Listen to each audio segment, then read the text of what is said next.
This is going to be a rather difficult video for some people, not simply because editing and recording is hard, but because of some of the information that we'll be talking about. In all honesty, I'm surprised no one else has taken the time to really make something like this, whether it be because not everyone had the full insight of what was happening, had the available time, or just didn't care enough. We'll be sharing the story of what we believe to be one of Minecraft's worst server owners. This is a story that includes various sensitive topics, especially for younger audiences, so viewer discretion is advised. If you are sensitive to any of the following topics, please click off this video now. This video is not being made out of malice, but as a documentation of actions committed by an individual and as a response to recent raids and actions taken by the main subject of this video. We also wanted to take the time and thank the various people that made this possible. Any and all information presented in this video has some form of proof and or backing to it. Prior claims that have been made without any evidence or support will not be included nor discussed in this video. This video includes documentation that has been collected at a minimum over the past 6 months. Additionally, the main subject of this video, known associates, and various people impacted have been doxxed. Out of respect, we will not be sharing any of that information here, nor providing direction on where to find said information. Though, certain information that was made publicly available by these individuals will be showcased. This video includes no AI-assisted tools, writing, nor editing, and was 100% made by humans. Later on, you'll see why this needs to be mentioned. We also ask that you take the time to fully watch this video before coming to a personal conclusion on things. Additionally, if you were directed to this video by a third party, be an individual and consider what is presented to you. Thank you. Let me introduce you to the world of Minecraft Stonebox, an original Minecraft server where the entire world is filled with stone. Players find themselves facing a unique challenge. Resemblant to Minecraft Skyblock, players must utilize their technical knowledge of the game in order to acquire blocks that would otherwise be impossible to get. Players can find command blocks called generators, or gens, scattered throughout the world. These gens provide naturally impossible to acquire blocks for players, giving them a head start with food, basic materials, and a fighting chance when facing the world of Stonebox. The semi-anarchy survival world is rich with history. From the daily politics of teams, the construction of projects such as highways and communal bases, along with the insider rating of long-standing team bases. There was never a dull moment when the Minecraft Stonebox community was at its peak. Most notably, the phrase, Minecraft Stonebox Update, became a catchphrase for the server. Videos posted on the official Instagram and TikTok showcase the daily lives and history of players that called Stonebox home, detailing the active teams, what they were up to, and what was actively happening on the server at that point in time. In a sense, making the viewer feel as if they were watching a reality TV show or server documentation similar to FitMC on 2B2T. Through this form of documentation and video creation, it ultimately led to the Minecraft Stonebox community experiencing a quote Instagram boom, as players would describe it. At one point, the server saw well over 100 players taking on the challenge with the chance of being featured in a video that could receive hundreds of thousands of views, providing those in leadership positions of the community a unique opportunity, more so compared to other typical servers. It gave them more power due to the isolated nature and playstyle that Stonebox offered. Involving a younger and more impressionable audience, the community mainly consisted of people that had come across at least one of these videos. Aside from messages in-game and on Discord, there was no real way of knowing what was going on. Unless a player was a part of whatever major events were taking place, these videos could be considered a news source for the player base. Though, relying on a single news source carries significant risks, primarily because no single outlet is completely free from bias, error, or omission. This practice can lead to a distorted perception of reality, the entrenchment of existing beliefs, and increased susceptibility to misinformation, especially for an audience that is highly impressionable and relies on these videos in order to stay updated. The server mainly consisted of minors, people under the age of 18, as the prominent player base. Though, how could players tell what was true and what was the story being told to fit a specific narrative? The line between these two ideas became blurred, resulting in the manipulation and control of an entire Minecraft server player base. Though unfortunately, this story far exceeds these two ideas, ranging from there being a terrible owner, terrible management, baiting, inappropriate behavior, and language around minors, harassment, and real-world abusive relationships. This is the story of who we believe to be one of Minecraft's worst server owners, KFather43. Before we can truly dive into everything that's happened, I need to provide some context on major events that have occurred within the community, which I'll be referencing throughout this video. First of all, there have been two major events known as the first and second coups. These coups happened as a result of KFather43, also known as KF's, actions that we'll soon dive into. Head admins and developers would work together and remove KF from the Stonebox community Discord, along with removing his in-game permissions. At least this was truly the case for the first coup. These two events occurred at different points in time. The first time saw the complete removal of KF from the Discord server in in-game presence. The second coup was a couple months later and would see his Discord heavily deleted, though not entirely gone, retaining the member count and permissions, such as owner, though he was banned from playing on the Minecraft server itself. KF pushes the idea that he was removed from his own server. But here's the thing. He never owned the IP for the Stonebox Minecraft server. The IP has been owned by a developer referred to as Bozard. He's a completely separate individual from KF and is responsible for some of the behind-the-scenes work that takes place. KF has mentioned previously that his server was stolen from him, when it was never truly his server in the first place, at least ownership-wise. Though he would push this idea in various videos he'd post on his Instagram account and Discord server. The only things he's truly been in charge of were the Minecraft Bedrock world where he'd host off his Xbox, the present-day Minecraft Stonebox Discord with 3,000 members, the Instagram account with around 20,000 followers, and 2 small YouTube channels. As this video's been worked on, he's started the process of setting up a Minecraft server that he actually owns himself, though it's not public yet. This disputed narrative of ownership provides important context for the more serious complaints that follow, as many former players argue that KF's exaggerated sense of control and entitlement over Stonebox directly translated into how he exercised power in-game and treated the community. At the end of the day, I'm 15, I'll make more money than you. At the end of the day, I'm 15 and I'll make more money than you. You asked to join the server. How are we obsessed with you when No, you I asked didn't. Why do you call people poor? You live with your Janet grandma, the you pay your phone Phantom bill. just You send don't me even an pay your own invite. phone bill. You don't Yes, even I pay your own did. phone No, bill. bro. I You mean, applied I for the sent you it server. because you asked. Like, we were K-Fodder, playing K-Fodder, Cause you asked! Kellen, Cause you asked! Kellen, Cause you Kellen, asked! your entire life is a lie. You lie about having money. Kellen, you lie about Oh having money. God! You're lying about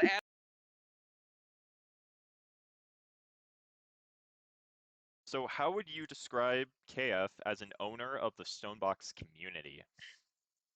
incompetent. If I had to do it in one word, it would be incompetent. He doesn't know what his community wants. He constantly admin abused, and anyone that would call him out would either get muted or banned. He was just like not fit to lead. Maybe when Stonebox had like 30 people in the server, but he's definitely not fit to lead. Yeah. Like what was like prime Stonebox? I think it like what averaged 40 players a day. Yeah. He definitely just an incompetent leader. Yeah.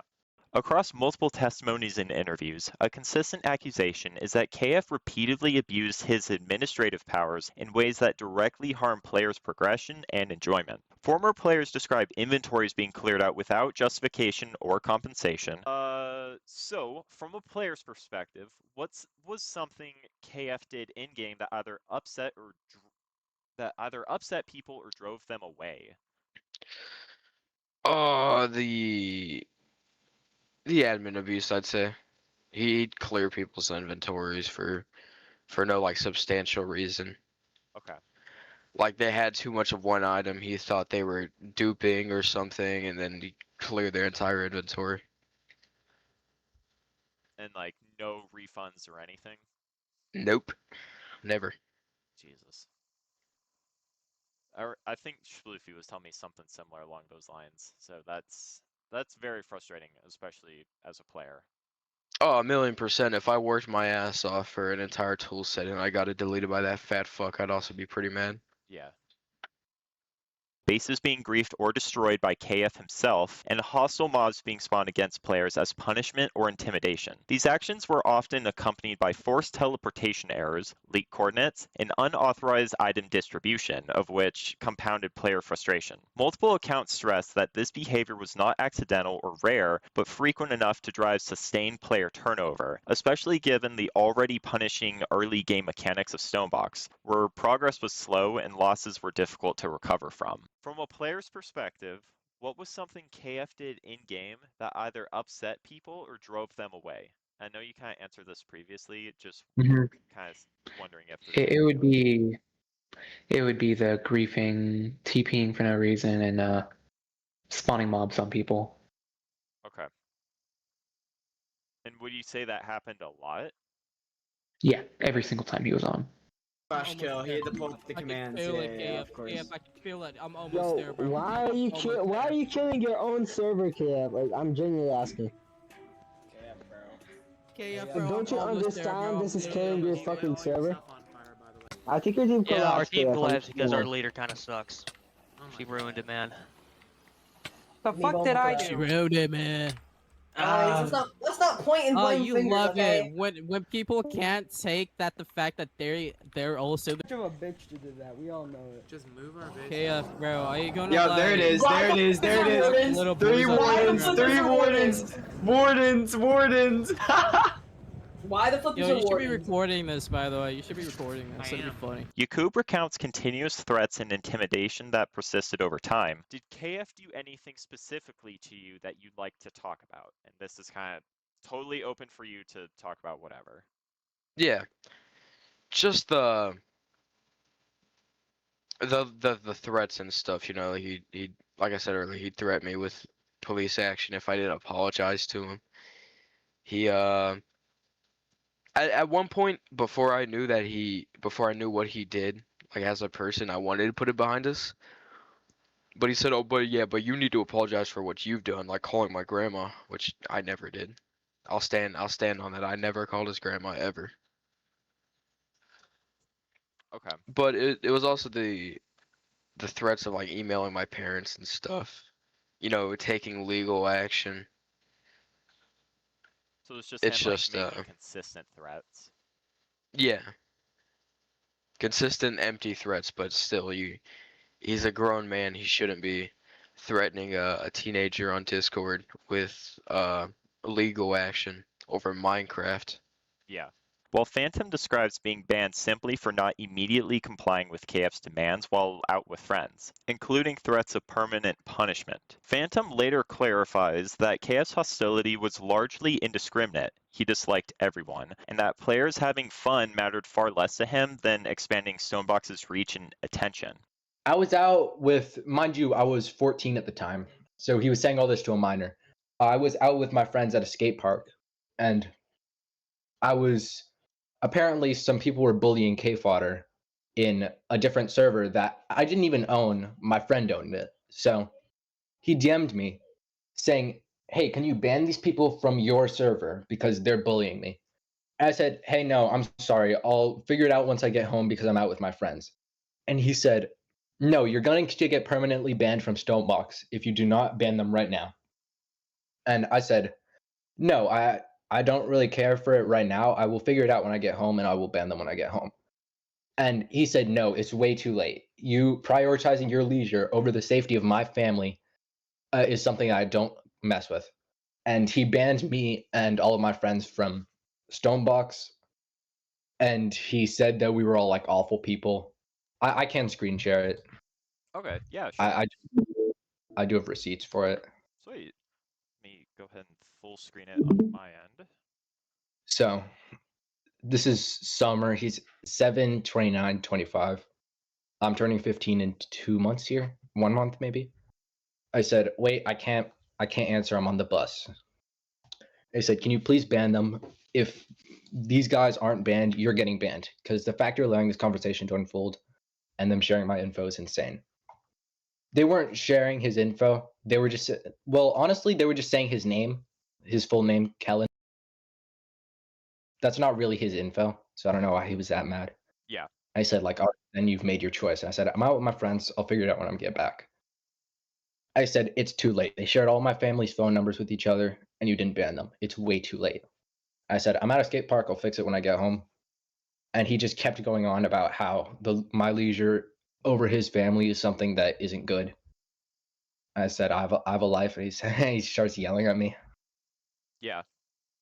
And he's saying, "All right, yeah, you're permanently banned now." And I said, "I care about my life more than a random person that don't know getting doxxed." I said, "You're a decent leader when you play." I found this really corny. It's been an honor. Goodbye. Yeah.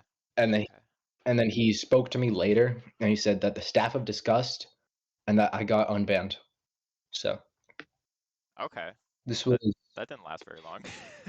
yeah, this was 2 days. Yeah. It's like I really don't know what he was thinking here. So Yeah. So he like banned you for 2 days for something you had no control over, and then yes, it everyone was else was Xy's like, score. I didn't even have permissions to ban him. yeah, So I could not have banned anyone doxing him. yeah. He should have asked Xy, but I don't know why he asked me. He just came to you. Yeah, he just came to me for whatever reason. What was up with him saying like his family's information was getting doxxed? Was that true? Oh, no, it wasn't. He said that his information was getting doxxed. His family's information was getting doxxed because his name was getting doxxed, and I think it was Guli or Bonaparte that threatened, maybe Orb that threatened to search up his name and find his family's name and like prank call his mom or something like that. Okay. Which they never did, and they couldn't find his information. They found his information way later. Yeah. But this was before like the K fodder docs came out. Okay. This was like months before it came out, so he was just like making connections that didn't really matter. He's like, okay, well, if this happens, then this will happen, then this will happen, and then I'll get doxxed. Yeah. Yeah, because I know he ended up there was a couple of videos where he says his full name, and I guess I'm kind of confused as to like why he it's like of course no one wants their name said on the internet to where it's like, hey, I would prefer to stay like as a private individual.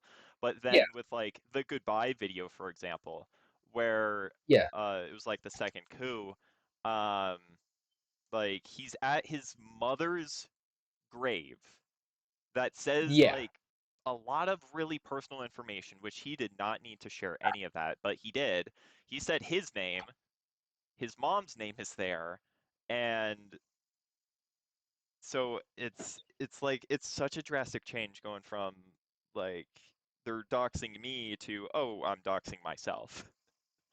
yes. Honestly, I have no idea what he was thinking. I think he just wanted a reason to get mad at me or get me banned because he has a problem with usually like people who are good at the game, people who are PvPers, because he likes the idea of traditional Minecraft where like you're building castles, you're like raiding bases, and if someone comes in and like 1v8's like the biggest team on the server, which I used to do at the time, then he gets really mad because it disrupts his order of a perfect snowbox.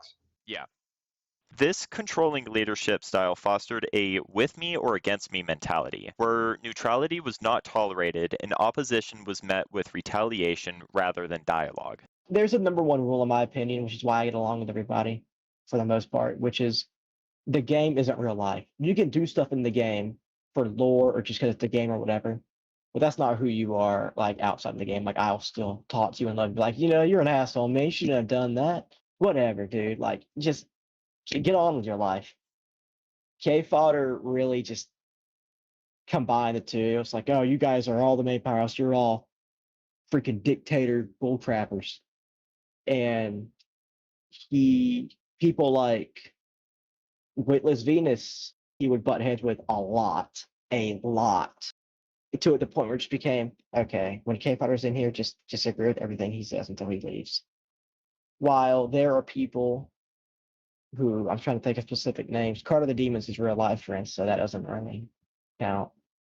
But certain people will be like, "Yeah, K Fodder, no man, screw the union. K Fodder for life, man. We K Fodder, it's your server, dude. You tell them what to do. Put them in their place." So it was, like I said, it's the you're either with me or you're against me mindset with him, which is why he's like really cool with one half of the server, and then the other half he doesn't like. And I think that leads to, or it sprouts from people not knowing the full story about what's going on. It's just, oh, this is this dude's server, and they're trying to take it. Hell no, man, not on my watch. Instead of, oh, this dude's fucking up. He needs to learn from his mistakes, or at least go on probation for a bit before coming back as an owner, or let somebody else take the light and be owner, and you sit in the back and just enjoy what comes from it. Beyond individual abuse, KF is repeatedly accused of manipulating the broader community to manufacture conflict. Witless Venus 98 describes KF inciting raids and harassment against rival groups while simultaneously presenting a positive public image. Hell if I know, dude. It's just his, like, he uses his platform to just be a pretentious prick about everything, and then to slander the people that he dislikes, and sometimes it works. And after he sent the raid towards that server, he wouldn't do it again because he realized that his audience would actually be exposed to the truth. So he wouldn't do any kind of raid towards that server again. Right, because I remember he originally, like, he directed hate towards, or I don't know if hate's the right word, but he directed, like, some of that negative attention towards Bozard, and then shortly thereafter did Dalt. And that's where we saw, like, 10 people join, and then, like, nothing really happened. Nothing really happened because behind the scenes I was fucking DMing him about stuff. And then I'd ask them in the general chat if they have anything else to say. And funnily enough, they would say no, because they already saw what the fuck he did. Yeah. Sharks links these behaviors to events that culminated in the second coup, citing creative mode griefing, bans of dissenters, and escalating misinformation. Okay, so, from what you can remember, what were some interactions with KF that stood out to you? This can include instances that involved you or ones that you later heard about. I'll just go in like kind of chronological order, like from the most distant memory I remember of him, which is probably just like on Stonebox 2. Sometimes he would just like TP to you and just like he had this multi-shot, like it was a 32k multi-shot crossbow, and he'd like fire it everywhere and it'd kill you instantly. He'd teleport you back, but he'd just like go around fucking with people for a good amount of the time on Stonebox 2. Other than that, in Stonebox 3 is really when we kind of I did not like KF for a very long time. I really didn't, and we got into many fights. I can show you screenshots of in my DMs. There's a lot of shit a lot of arguments we've had. Even in those DMs, he sent me death threats, which kind of shows the kind of person KF is. And yeah, he just kind of called me a child, even though he was all mad over his Minecraft server. This is probably when I hated him the most.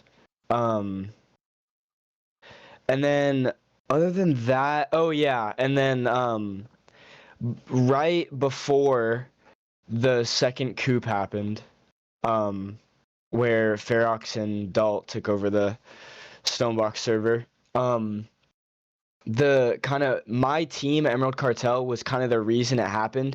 He even got banned from the server by Hera Meta because he was like going crazy. Basically what happened was he wanted another team to fill the spot that Union filled when they were still around. He hadn't had a team like Union since Union, and so he kind of was trying to will it into existence. He came to pretty much every active team that still played then and said, I don't know if he said to them, he said to us that he threatened to leak our cords if we didn't join this new team and completely disband and stop what we were already doing, which obviously we all hated. But since Emerald Cartel, we really loved inciting people. We thought, why not just inside this team? So me, Fireboy, Nax, yeah, us three, we quote unquote joined this new team. And getting to their base, there are a couple things that already really pissed us off. The first thing was that this new team had 5 gens at their base. I think it was Redstone, there was Iron Pick gen, there was an Iron gen, there's a Tree Sapling gen, and I can't remember the last one, but I know they had 5. And it just really pissed us all off that this brand new team was just getting this kind of favor for no reason.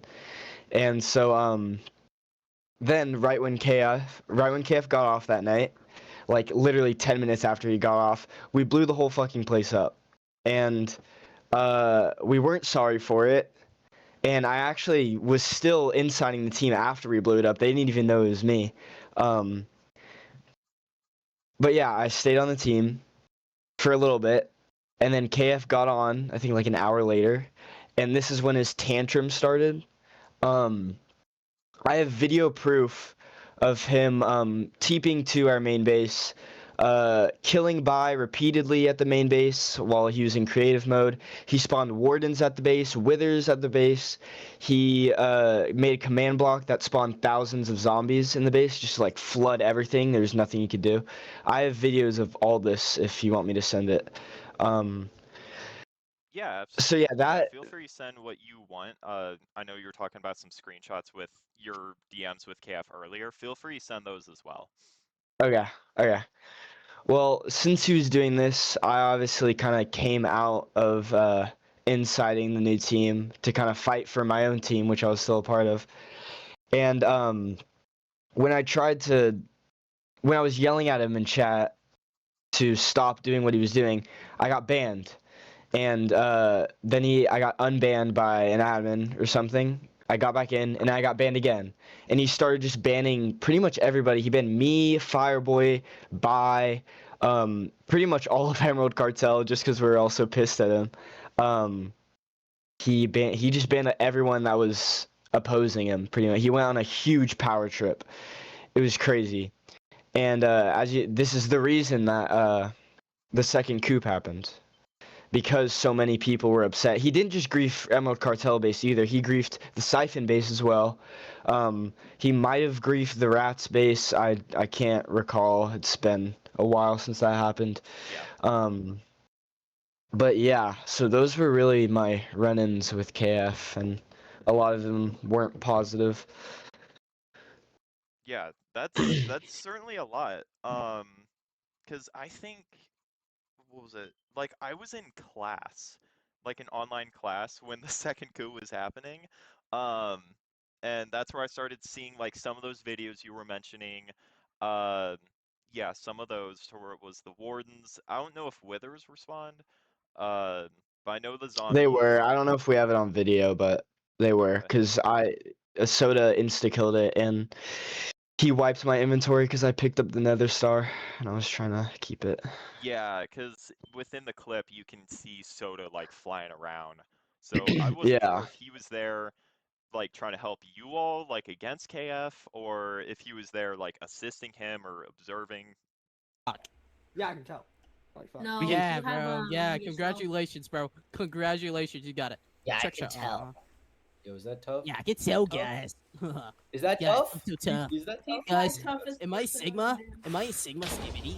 Additional accounts describe forced team structures such as the UTOS coalition and the elevation of favored factions like Emerald Cartel or Glowstone, which intensified resentment and internal sabotage. Oh, there was also this situation where he like made this team. It's like, think of like a genetically modified kid. Like he was like trying to make it like so perfect.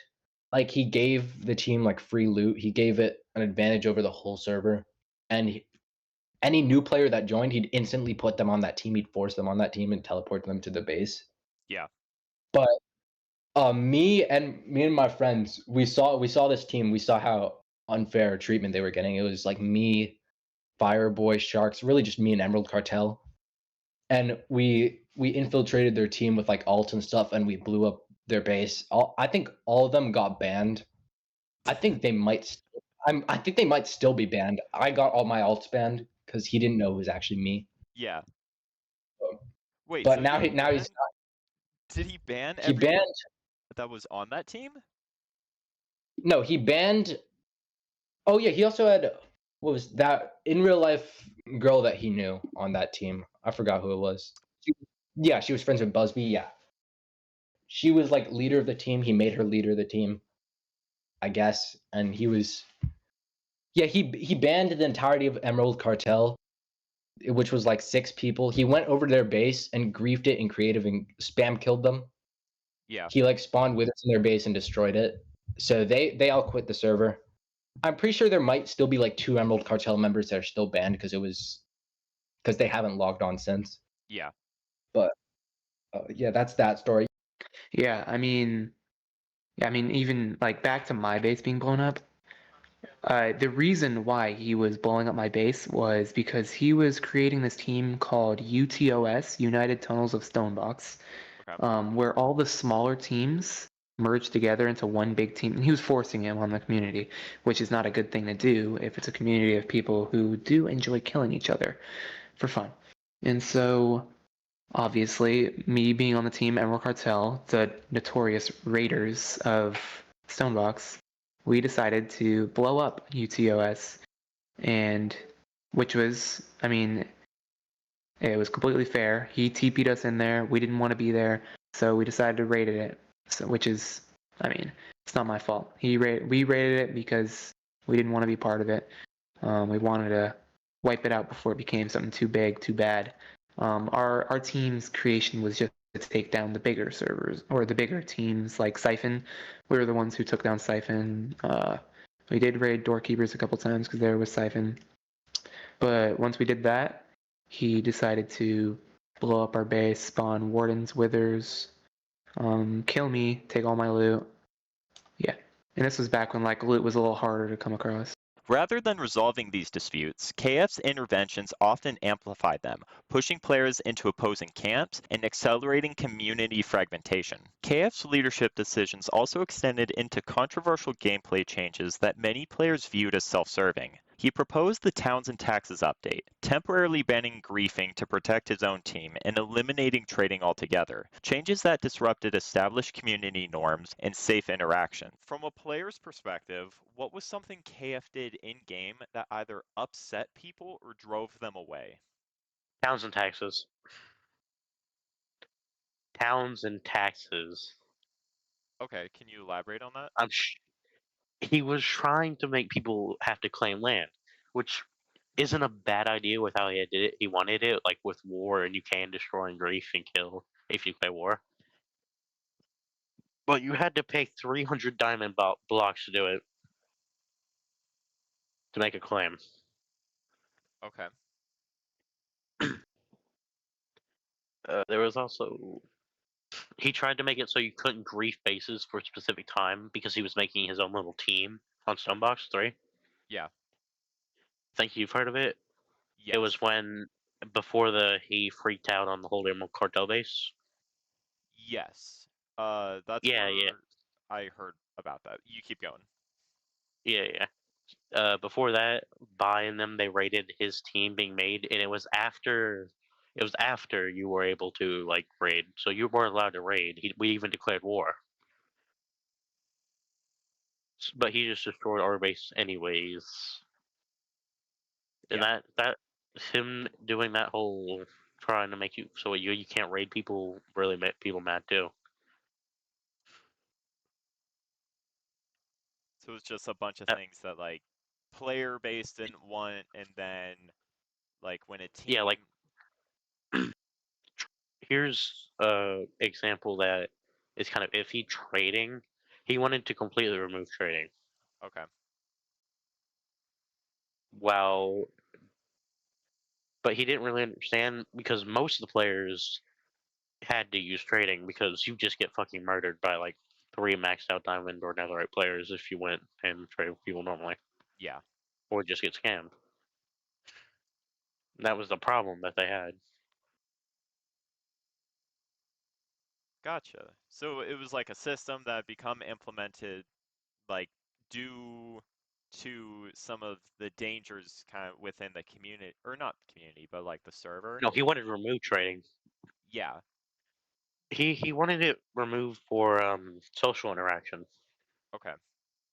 But if he removed trading, he'd have to have like a whole trading protection thing, whole trading hub and all that. Combined with the allegations of intentionally crashing servers, leaking bases for content, and staging events for attention. So mainly just like going around messing with people, like bases getting raided.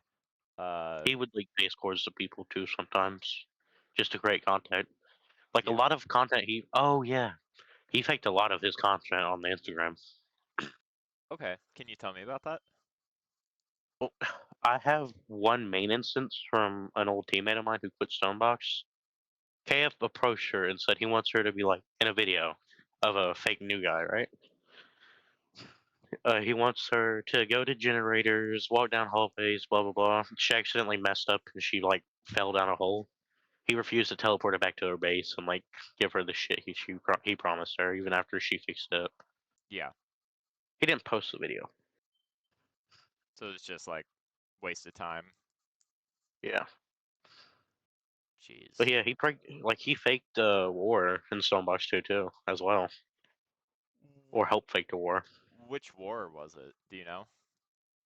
Nep Union. I don't think it's common knowledge. It's fake though, so you should probably bleep the name of it.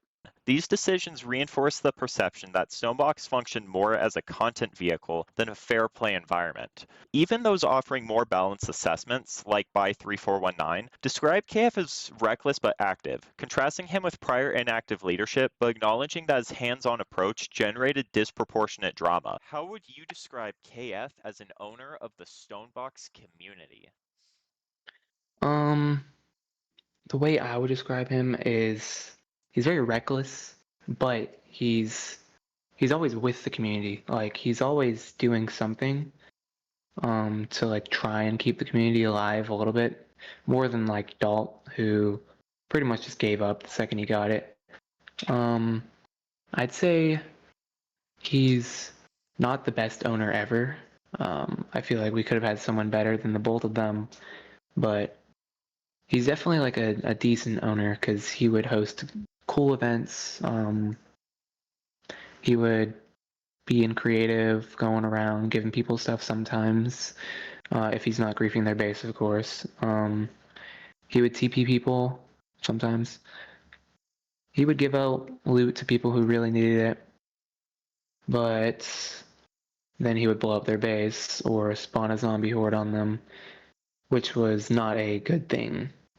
So it's like a back and forth. He's kind of like he's not neutral, but he's like a decent-ish owner. I'd rather have him than Dalt at this point, unless Dalt somehow revived our server. As a result of the ongoings previously mentioned, multiple accounts reference organized efforts by the community to document KF's behavior. By3419 describes Discord groups formed specifically to compile screenshots, clips, and testimonies related to griefing, admin abuse, and unethical conduct. Does anything come to mind, like specifically with what you were just mentioning? Well, I don't know about the perk thing, but there is this Discord, if I can find it, called KF's Lost Media. It is basically just all of the disgusting things that he does, and it's just the community putting it together for reasons like this. Like, let's see, right here where he threatens to, or he asks everyone within a 3,000 plus member channel, does anyone know how to dox Dalt? DM me. So there we got something like that. He's claiming that the people who quote unquote stole his server are threatening to shut it down after 5 years. Strange. I mean, I'm just going through these pictures. I'm pretty sure you might be in this. Yeah, you are in this, so you could go a little bit more in depth on these pictures and stuff, but most of them are pretty disgusting on his part. I don't think that it's cool. I mean, there's plenty of clips in here of him destroying my base and then him continuing to deny that he destroyed my base. Even though there's proof of it? Yeah, there's millions of clips that I've posted and posted to him. These efforts emerged not from isolated grudges, but from a shared belief that KF routinely denied his wrongdoing while continuing the same behavior. Taken together, these overlapping testimonies depict a leadership style characterized by favoritism, manipulation, and an abuse of power, factors repeatedly cited as the root cause of Stonebox's instability and mass departures. As this documentation continued and internal pressure mounted, the common opinion amongst players and staff was that KF's presence was actively harming the server, setting the stage for decisive action soon to take place, directly setting the stage for what would become known as the first coup and the eventual second. After several weeks during which the first coup lasted, KF would later regain control of the server, banning normal players and teams that were involved with the situation, along with the quiet demotion and removal of admins who participated in it. While developers had more of an ability to make the coup happen in the first place, they were left unbothered because KF had no technical knowledge in running a server. With his promises to change for the future, players and developers would mostly believe his change of heart he had had over the weeks in which he lost control, though his behavior wouldn't change and actually worsened. We'll dive more into what led to the second coup in a moment, but I want to take a minute and show where the new leadership failed when they overthrew KF a second time.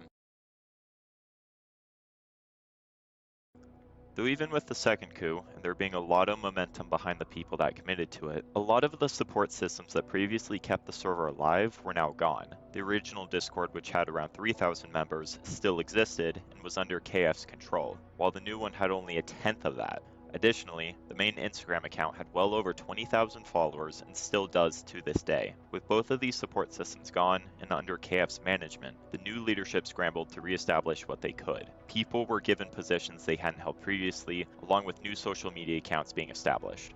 During this time, there weren't a lot of new members joining. Simply put, people outside of the new Discord server had no idea Stonebox was still up. KF had previously stated that he would share the link to the new Discord in the original Discord server, though he never followed through on that promise. Instead, banning anyone that tried to inform others that there was a new Discord to go to. The player base stayed consistent for a while, before gradually dying out to the average of 2 players that it now sees currently. Various factors contributed to this outcome that we now see to this day, and blame can't be pointed at just one person or group. Players rarely saw the server owner and other head leadership online, giving the impression that even they didn't want to truly play on the server. The main dev for the server had school to deal with and would rarely be seen. They were the primary individual that could fix key issues that the Stonebox server was experiencing. The main dev would rarely respond to players and other head staff members and let issues continue on. While there was another developer who was the actual owner of the Stonebox IP, they had medical issues come up at one point in time and can't be considered too much at fault for any issues that arose, though it was reported that even before those issues came up, they weren't doing too much to help out. The server also started to lose its identity, with the famous command block gens getting swapped out for new gens that required players to mine the block that they were looking to collect. Even with very vocal feedback from the community, these new gens were established and sometimes would even be placed when a player was actively using a command block gen, causing players to become uninterested in using them, along with some of them protesting by destroying the new generators. New players that joined the server would see these gens and immediately leave, recognizing them as something resemblant to slop servers that players don't enjoy engaging with. This issue was brought up multiple times, yet nothing was done to fix it. At one point, loot boxes were also added, letting players have mob pets, unique effects, and other cosmetic options. While it was a fun idea, players were confused as to why this was a priority over pressing issues such as quality of life fixes that people were consistently asking for. Aside from minigames that would be hosted, there was no way to earn keys outside of these events in order to open a loot box. These were eventually removed, and keep in mind, there was no way to pay for these loot boxes either. This was a claim that KF pushed on the social media platforms he had an audience on. The head leadership would also make various promises, and then they either wouldn't follow through or would be significantly delayed. This was another factor that broke the trust between the player base and the community leadership. Promises such as community favorite event called the Crucible was set to return, though when people asked who would be running it, there was no answer. There was an end event that was promised multiple times, so much so that it became a joke within the community. As of writing this event still hasn't occurred. Additionally, there was a copper build competition that was set to happen on a specific date and time, though this got delayed by a week or so due to the staff member intended to judge it not showing up. Lastly, when the second coup happened, there were several staff members who were appointed but ultimately did nothing to help the server, some of which were active supporters of KF, sharing private staff information, and would actively engage with him on a frequent basis. Even after they were made aware of some of the information we showcased earlier, they simply didn't care and continued to negatively impact the new Stonebox leadership team. Several admins abused to help players and teams they liked while giving unfair punishments to players they disliked. Though punishments were warranted, Players noticed the disparity between the people that were liked versus those that weren't. This also led to the community losing trust in the newer leadership of Stonebox. There was also a case of an admin hopping on an alt account that they gifted various PvP items so they could go and fight players they didn't like. Supposedly, it wasn't them, though other admins and players would beg to differ. On top of all that, players who reportedly doxed other members and admins would get unbanned, resulting in even more trust being broken due to the rules clearly stating that they should have been permanently banned. Keep in mind, these were all things that happened after KFather43 was removed. All this information isn't meant to hate on the newer leadership. It's not every day a Minecraft server is overtaken in the hopes of saving it, and if I'm being honest, I've never heard of something like that happening before. At least not that I've seen online. But you can't just ignore the pressing issues and go radio silent and not give updates to people on what's happening. Players and communities are only willing to take so much before looking for other alternatives, and in this case, the majority of the player base has moved on to other games, servers, and things to do. If I had to give advice to someone that's interested in running a server or community, make sure to listen to your people. They will tell you exactly what needs fixing, and that shouldn't be ignored.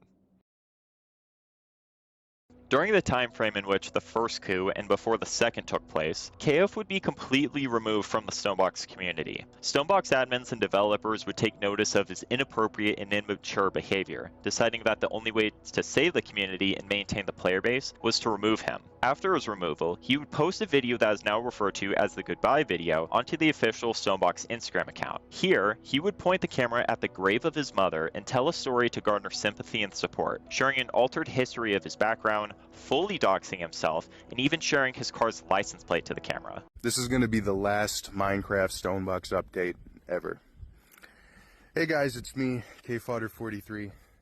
If you didn't hear, today the staff had a full coup against me in the Discord and deleted everything. They banned me from my own server, and now I can't make videos anymore. I don't own it.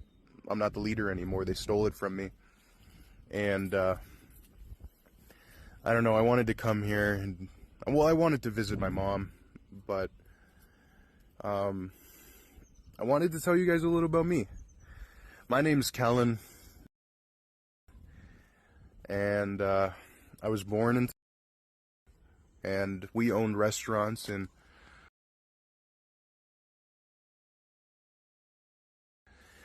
and we were very well known. And I was always off to the side. I grew up in a big house, and my mom, I mean, she got everything she ever wanted. She was just kind of like a kid that grew up. So she wasn't really a mother. She was always like high in her room watching TV, and when she was drunk, she'd be abusive, and she was murdered by my stepdad for money because she was about to start divorce proceedings, and I lost her. But I mean, she wasn't really a mom. And my grandpa, he's the one that owned everything, and he was full in his head, and everyone surrounded him, you know, because they wanted to be in the will, but all they inherited was debt. You know. And I have nothing now. The rest of my family, the ones who inherited the business, they hate me, and I'm completely on my own. They sent me to a boarding school in Mexico for 2 years, and I was stuck there. I've always tried to have some success on my own. You know, I wanted to be known by anyone. I have no family. I have nothing. And Stonebox was a place, the one thing that I had that made me feel important. And I feel like a lot of you guys had the same thing. It was a place to actually matter. And I guess I'm like my grandpa in that way. I make worlds for myself to exist in. But I'm gonna go now, and you know, whatever the future of Stonebox is without me, hopefully it doesn't die in a week. Take all your stuff, I was a little bit late, your team is already gone. There's this pet that I miss, man, he died so young. I'm triple totem Stoneboxing so I don't get fucked. If you see me out at 10K, say hi, but if you meet me out at spawn, I'ma love lovable guy. Maybe we'll talk. KF would later complain how people had gotten his information with new community members as time went on, when he himself directly posted it for the world to see. Community members would get in contact with his extended family, discovering that KF wasn't liked by them because he constantly treated them poorly and would badmouth his family, and as a result, would be cut off. This video would gain around 160,000 views before ultimately being taken down. The entire purpose of this video was to garner sympathy from his community, and it worked well, as he would talk about it as if he were someone you should sympathize with.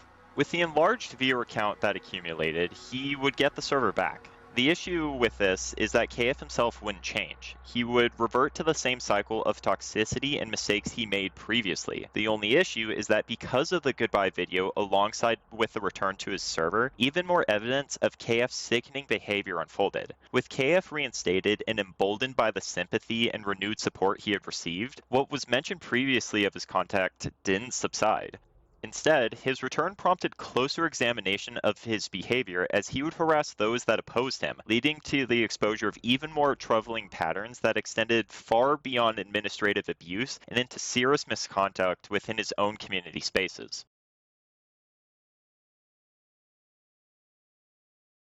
One of the most frequently cited and disturbing patterns involves the use of explicit sexual language in his own Discord. Mind you, the Discord is full of minors. As shown in these Discord screenshots, KF openly describes graphic sexual acts in a general chat channel, including detailed references to sexual encounters, bodily fluids, and cleanup afterward, resulting in what would become known among the community as the Jack-in-the-Box napkin incident, alongside with many jokes to accompany it. This wasn't framed as a joke taken out of context, nor was it shared privately. It was posted publicly in a general channel visible to anyone present at the time with the Discord, where people as young as 12 hung out. The casual nature of the message, combined with the lack of immediate moderation, is what caused many community members to raise concerns. This was also included in the fact that what KF said was unprovoked and something he decided to say to a user named Desi, who was 16 at that time. Desi himself would express discomfort with the situation, and KF himself laughed at any mention of the situation, seeing it as a flex rather than something that should have been kept to himself. Regardless of intent, this kind of explicit content in a mixed-age community environment crossed so many boundaries that many felt were obvious and inexcusable that could have been avoided altogether. Beyond explicit language, additional screenshots show conversations between other community members discussing far more serious allegations tied to KF's behavior. In these messages, users explicitly reference allegations of minors and inappropriate sexual conduct, carefully framing them as allegations while also stating that at least some claims were accompanied by evidence shared privately. One individual notes that there were 2 allegations, one backed up with evidence, while also expressing concern that further allegations may exist but remain hidden due to KF's control over server access and records. Several other testimonies raise concerns about KF's conduct around minors beyond verbal abuse. Witless Venus 98 references inappropriate remarks towards minors, alongside broader intimidation and slander. He would just be a really weird person. He not only just like would always be quote unquote drunk or high or something and just talk a bunch in the Discord. At one point he started talking about how he f***ed a guy in the back of his car, about when some guy just asked hot or cold, and unprompted he would say hot because I don't know the exact quote, but I have the screenshot of it, and he's just talking about how he had sex with the guy in the car. And I guess what disturbed me about that later on was I would talk to some of his close friends through the COD Zombies Discord. I would ask around, and 2 of his close friends that have been around for a while would tell me about shit against him, I guess. Well, I mean, none of these were confirmed, of course, but his actions are concerning regarding the allegations that were against him, such as Payne's TV was telling me how he would how there were allegations against him for, I guess, he would use this kind of platform to spread misinformation about, you know, me and my friends, that we are this evil hacker group that is full of hatred towards K-Fodder, and that we like we SWAT him, we wish to kill him IRL. We're doing all these terrible things, the evil Goonian Empire. When in reality, we were playing Fortnite not too long ago. We don't care about him that much that he thinks we care about him. We don't care about him this much. But the issue is, we kind of have to care when he starts spraying the slander towards us, and people start trying to reach out to us. Have you you know, had people reach out to you? well, yeah, I've had a few because they came from the Stonebox server. They came to raid it because there's two Stonebox servers, K-Fodder's and ours. So K-Fodder Stonebox, he would K-Fodder himself would ask for them to raid our Stonebox and would ask to dox Dalt. Luckily, it wasn't directed towards the actual Goonian people, me and Shloofy and the rest. Yeah. But I would talk to those people that raided because they were asking about context on why we did it. And thus I provided them the evidence and the screenshots. And I showed them what he really did, what kind of person he really was, which they then would regret even supporting him in the first place. Perk describes unsettling behavior, including inappropriate comments towards underage players, bullying, and a dominating leadership style that fosters fear rather than trust. People that love the community so much that they hate to see where it's at right now. Yeah, definitely. So it's like across the board.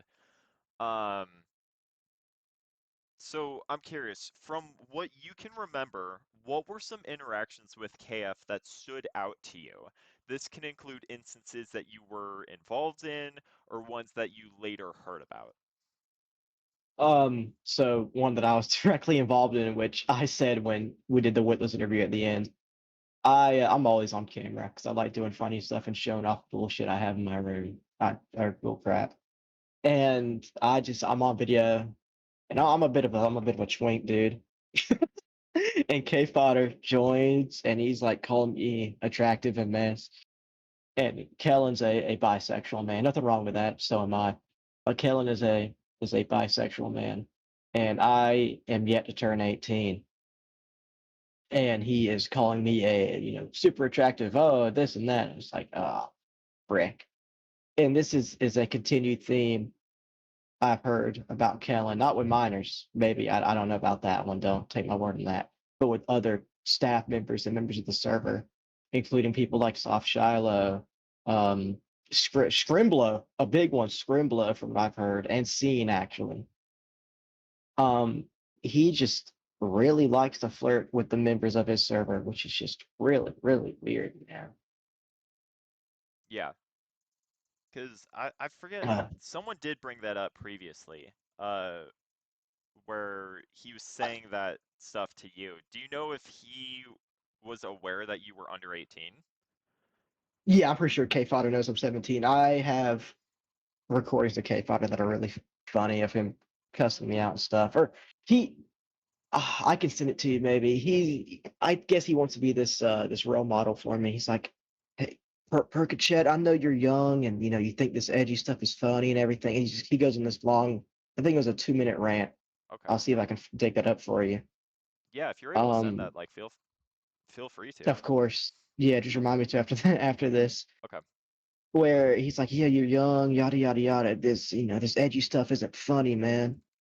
K Fodder, I don't want to say he gets off on it, but he definitely bullies a lot of the members of his server.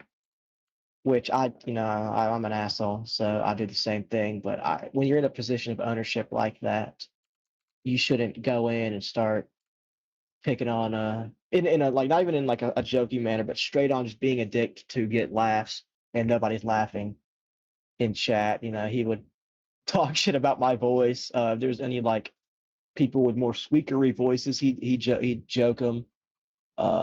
Ace is a white man who sounds very, very black, and he would just constantly rip on Ace, middle of chat.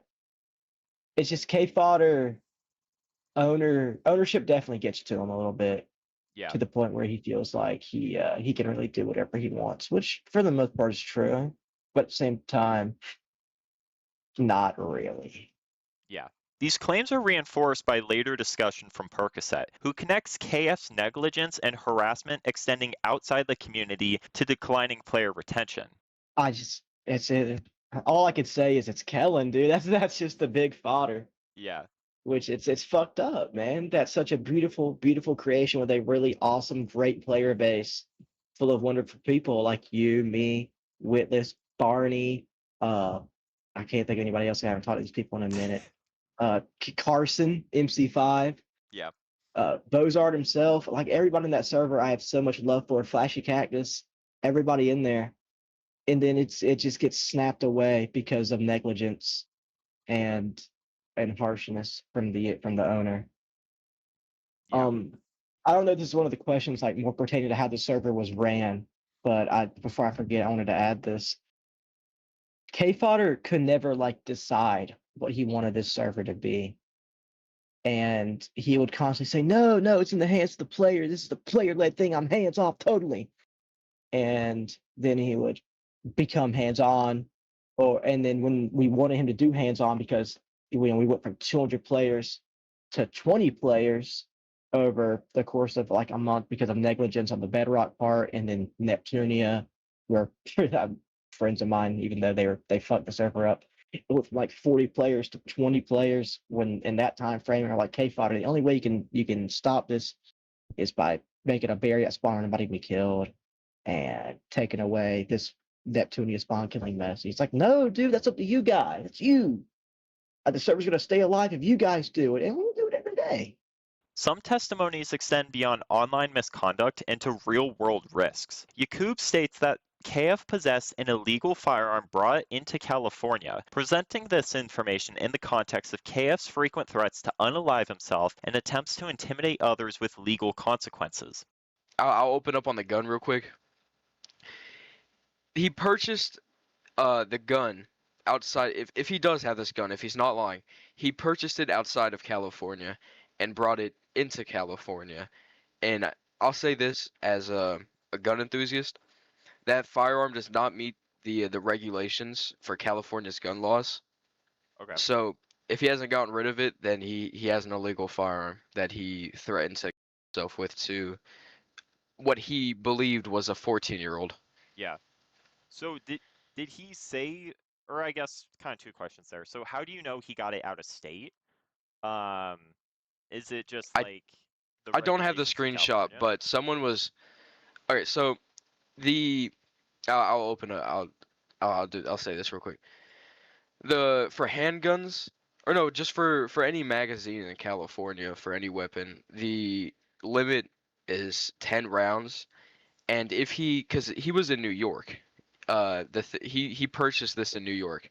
I don't have the screenshot, but I remember in I think September, Sploofy streaming a conversation with him between someone else in like in a private Stonebox text channel about him talking about how he bought a firearm in New York and then brought it back to California. Jesus. Yeah, so it definitely does not meet the California regulations. Yeah. So if it's the small chance that everything else isn't true, he still is in possession of an illegal firearm. So Yeah, if he's still got it. if he still got it, if he didn't like throw it in a river or anything. Phantom also references KF keeping an unregistered firearm, again, tied to moments of emotional escalation and control disputes. K Fodder was talking about how he had an unregistered firearm under his bed and he didn't get Stonebox back. Which we tried to call the police over because it's an unregistered firearm and he's under firearm age. Yeah. And I don't know. I guess they didn't do anything because we didn't see anything about it. You can ask Witless. It's really the union that knows about this stuff because I had zero idea about this until like a couple months ago. Gotcha. Yeah, from what I'd heard, he got it in New York when he was there for whatever reason. I'm not entirely sure why he was in New York, but he ended up going back to California and supposedly brought the firearm with him. So supposedly he still has it. Yeah, if he did actually have a firearm, then he does still have it because he said it was under his bed. That California bed. He probably still lives in that house. Yeah. While these claims are not legal determinations, they significantly raised alarm within the community and contributed to the perception that KF's behavior posed risks beyond the server itself. Additional context comes from testimony provided by Verge, a former close friend who describes a repeated pattern of manipulation centered around KF's sympathy-seeking behavior. According to Verge, KF at one point would exaggerate or fabricate crises in order to gauge how others felt about him and to draw emotional responses. Verge specifically recalls an incident in a separate COD Zombie server where KF claimed he was going to take his own life, then deliberately appeared offline for an extended period of time. During that time, KF used a secondary account, later identified as Mr. Peppermint, to monitor conversations and observe how people were reacting to what they believed to be his death. This behavior reportedly continued for roughly a week, long enough that members genuinely believed that he had followed through, only for KF to later return as if nothing had happened. Verge states that he did not learn the secondary account belonged to KF until months later, reframing the incident as intentional emotional manipulation rather than a genuine crisis. These discussions are not presented as definitive proof, but they demonstrate that concerns were not isolated. They were actively being discussed internally by people who believed there was enough substance to warrant concern. This would be rather concerning due to the fact that these allegations would resurface again within the Stonebox community, beginning out as a joke, then beginning to become more and more believable as time went on. KF used threats as a means of emotional leverage was commonly known amongst the Stonebox community. Yakub recounts baiting directed at Desi and others, contextualizing it along KF's tendency to threaten legal action to regain control over disputes. Yeah. Another thing he did to Desi, aside from the Wendy's napkin, is I'm sure you've heard about this. He baited Desi multiple times. He told Desi about having like a gun under his bed. That's just a snippet. Desi he opened up multiple times at VC about how K Fodder like constantly did this. Like anytime like he would get there were threats of him getting like deposed. He would like threaten to He would, yeah, to anyone who would listen. Jesus. That is well, especially. So is Desi a minor, or are Yeah, they a little yeah, bit Desi older? is 16. 16. Okay. Still, that doesn't So make it much yeah, better. yeah. I think he's considered. I don't think he's considered a minor in the state of California, but even if that's still he's in Finland, so American laws don't apply to him. Yeah. Multiple community members would also describe a pattern of KF using threats and intimidation to exert control over others. Yakub recounts repeated threats from KF, including claims that KF would contact Yakub's parents, and a fabricated incident alleging he called KF's grandmother, which he states were entirely false. Like first, coup. He threatened me with emailing my mom multiple times, or emailing just one of my parents, like emailing one of them. And I don't know, he always included me. I never really spoke to him that much. Like the 3 times I did speak to him, the first time was during that little I don't know if you've seen it. He joined Goonion, like I think in September, and it all got recorded. We had a little like confrontation with him. I think I may have seen But some of that recording, but keep going. yeah, he's just like the whole threatening, like emailing my parents thing, and then I'd be like, hey, if you really do have any of this contact info, DM me it, because I don't believe me. He's like, oh no, why would I give you that satisfaction? So obviously he was lying about that. But it's just like, why? Like, what? How old is he? Like 23? Something like I that. want to say he's in his early 20s, but yeah. Yeah. Why are you threatening? At the time I was 15. Why are you threatening a 15-year-old with emailing his parents? Like I just don't get that. What led to him like threatening that? Just like me antagonizing, because you know the members of the union were antagonizing him, and I remember. Oh, so God, do I get into this? Do I get into the whole grandma thing? Am I We able to can. get into that? This Okay, so is your moment. someone, I don't know who. Like, I'm being serious. I'm being 100% honest. I don't know who did this, but someone called his grandma, and he went on to twist the entire thing. First, he said it was me, which, I mean, I don't know if I'm like pull up my phone logs or something, but I never called his grandma once. And he went on to say that I threatened grandma for an hour over the phone. Wait, I don't know if that actually happened, but if it did, it definitely wasn't me. So I guess that's where like I guess that's when I came into his crosshairs as like one of the main people in the Union or the Union antagonizing him. These threats escalated into targeted harassment rather than conflict resolution. Witless Venus 98 similarly describes persistent personal harassment, including doxing threats, a phone number leak, and baseless accusations that extended far beyond normal gameplay and into real-life privacy concerns. So, did KF do anything specifically to you that you'd like to talk about? And this is where you can kind of talk about whatever comes to mind, or anything I may have not covered with my questions. So, the floor is entirely yours. All right. Well, I'd have to think. Harassment, intimidation, uh, dox threats. He, you know what? Let me elaborate with each one. Harassment. He would constantly harass me after I quit Stonebox after the first coup.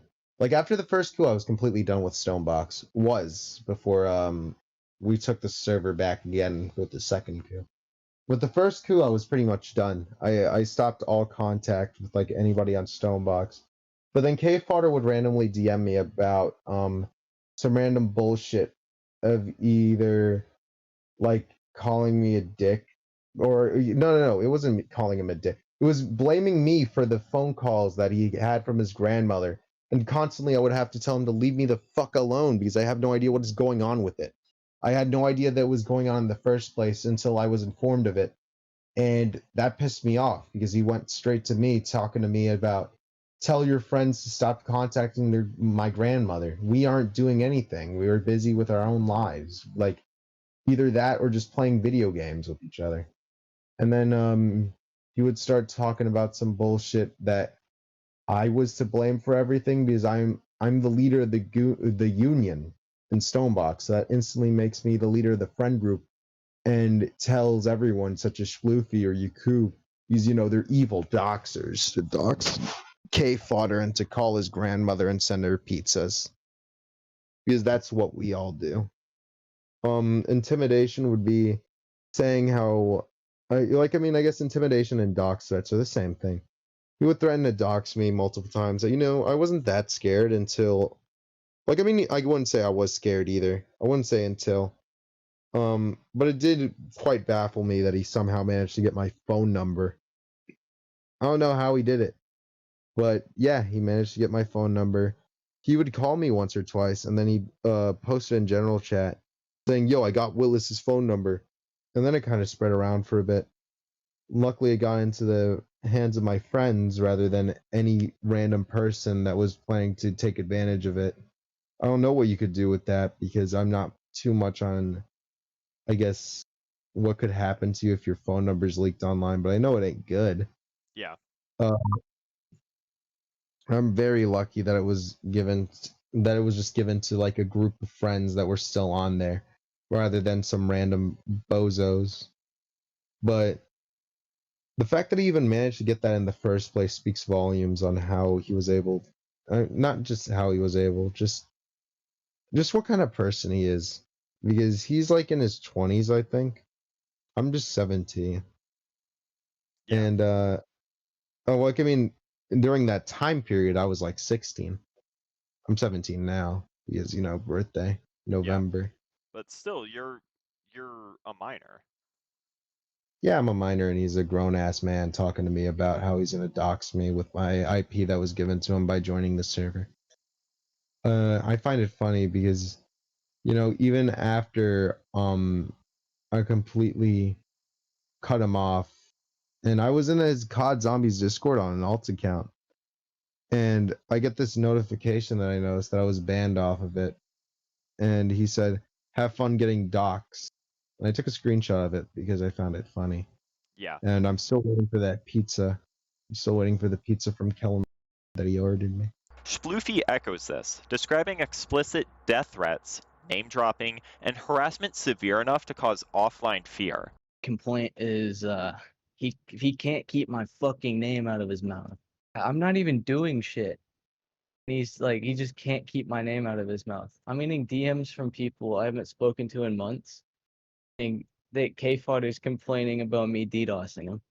Just been sitting and playing Left 4 Dead all day. Oh, I forgot to bring this up. The death threats. The death threats on death threats on death threats. Awesome. This one. This one. This is one of my favorite ones.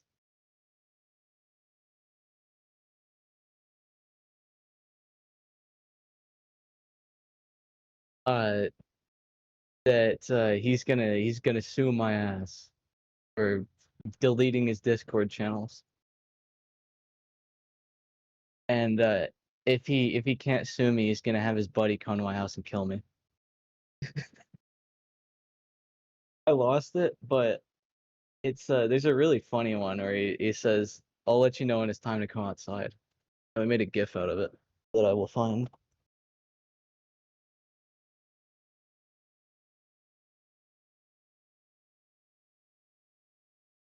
Collectively, these accounts suggest that intimidation was not incidental, but a recurring response to disagreement or criticism received. A consistent accusation across interviews is that KF regularly fabricated or exaggerated events to gain sympathy, justify actions, or discredit opponents. Yakub details KF spreading false claims about being DDoS attacked and presenting non-existent DNA evidence tied to harassment messages as well as misinformation regarding his own mother's death. Because he makes a lot of stuff up. I remember like a week ago, his Wi-Fi shit the bed and he said that the Goonian was DDoSing him.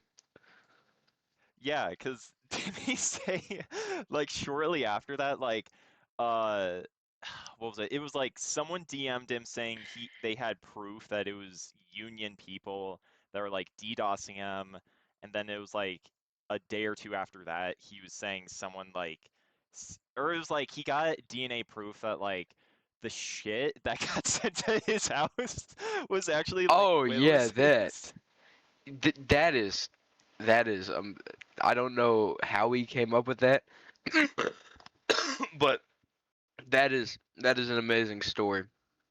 I don't know why you think anyone would believe that someone off a Discord would take the time to go over to California and just shit on his front doorstep. Yeah. And I don't understand the DNA thing, because how would he even have Willis's DNA? Yeah. Is that something that actually happened or something that he just made up? I'm not aware. I haven't really been too involved with with Kellen these past like 2 months, I'd say. Yeah. Because there hasn't really been like a lot. Like we got him removed as the leader, so I kind of felt like what I wanted to do, I got it done. So I kind of just distanced myself from it. But I heard stuff from Sploofy about how people were like sending him pizzas and stuff, and the whole shit on the front door. Yeah. Story. Jeez. Yeah, because it's hard to tell like what's actually genuine with him. Like as I've been Oh doing yeah, definitely. research, because he'll say a lot of stuff and he does a lot of like absurd things, where it's like, oh, there's no way he did like a goodbye video in front of his mother's grave. Yeah. Shows that. Like, that's Yeah. ridiculous. And then there's a video of it, and I can open up further about this, about how he's a pathological liar. yeah, absolutely. Additional incidents described by Phantom include KF leveraging his own mother's death for social media clout and threatening during conflicts to manipulate reactions. Me and my whole team, we felt sympathy for him because we thought that he was being bullied because of his dead mother, and he really is. And if he really is just a lonely old man, not old, but just a lonely man that only had Stonebox left, I was like, we think that's really sad. We think that the union's awful for this.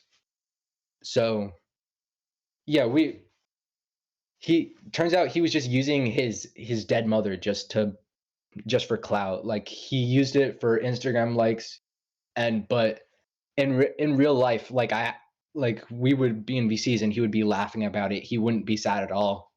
Like Really? he threatened. Yeah, he threatened over over Stonebox. So I really don't know what was wrong with him. But everyone on Instagram, like I looked through his comments, everyone thought that like, wow, I'm gonna boycott Stonebox. This is awful. Yeah. But like in reality, he didn't care at all. He just went to go visit his dead mother for clout. Yeah. Jesus. Yeah, because the video, from what I heard from talking with people, is it got like 130,000 views, and then for whatever reason he ended up deleting it. But which is kind of weird because it's like it got to that point, and if he's like, Have you seen it? yeah, I've seen it, and I've got a copy of it too. Yeah, there's an archive. What's up? There's an archive of it. I do have a theory on why he deleted it. It's because like he deleted it like an hour after he got the server back from Bozard. I think the video, it really just like it's just used its purpose. It doesn't have a purpose anymore. Like he was only using his dead mother for that. Like he wasn't doing anything else with it.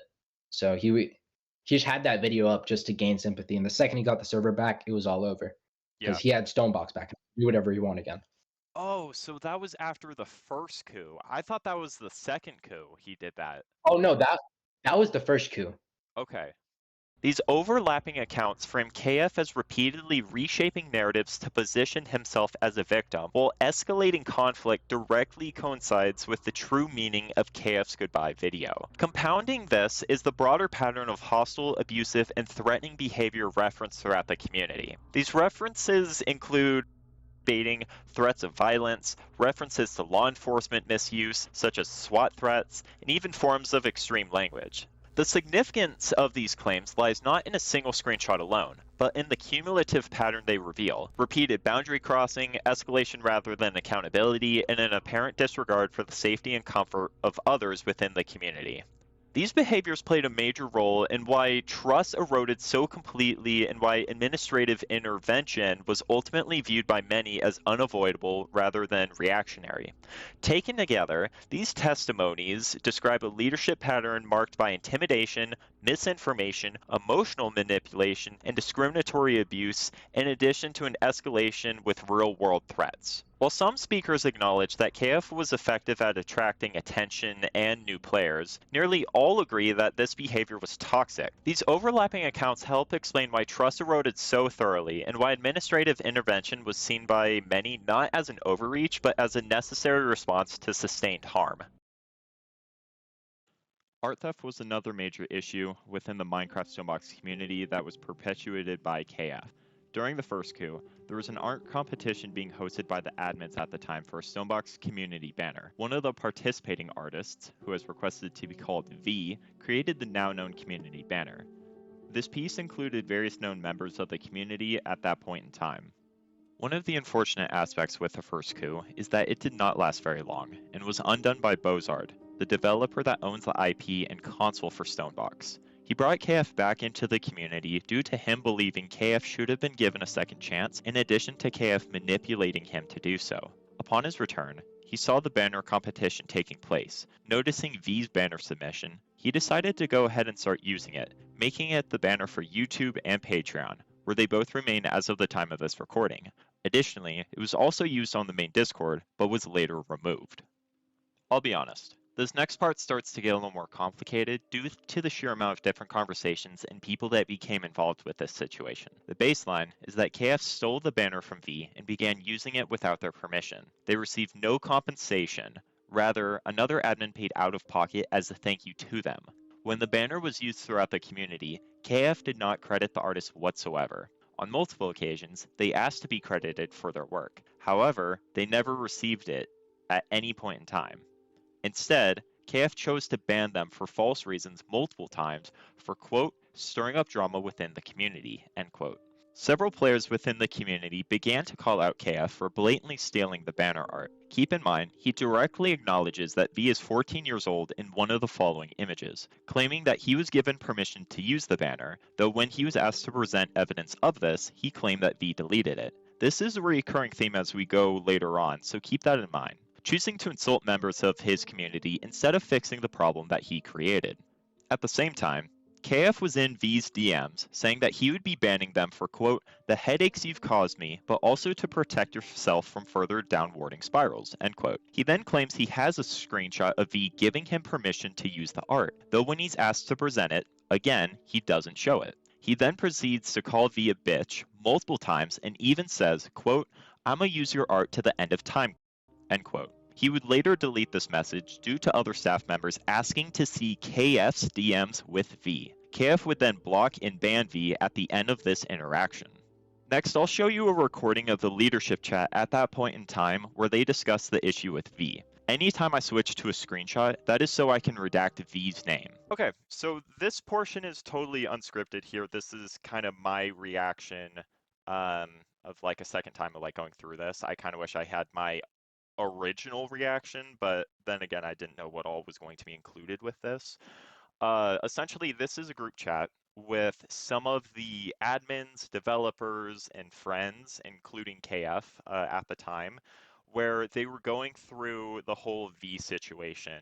If you don't want to sit through the full thing, essentially he manipulated the people in this group chat and got called out for it, to where later on he would apologize for that.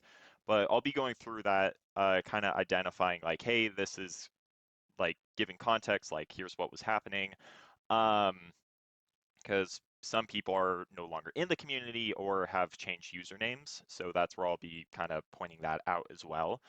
And we'll be going from there. But anytime you see a screenshot come up instead of like the raw video itself, that is because I am protecting the identity of V, because they have requested to be anonymous for this video.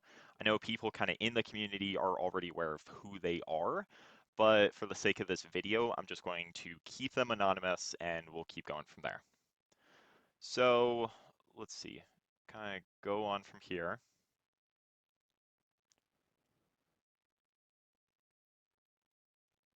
Okay, so this is where they're talking about some, what was it, some hacking that was supposedly happening at the time, with people like getting information that they shouldn't have had. Let's see, so also, let's see, so Worm, this is like a follower of KF that is still like associated kind of with his community. He's changed his name to Dedrasor, and like change pictures and everything. Let's see. So this, they're saying KF, yeah, KF's family was being called. That just wasn't the case.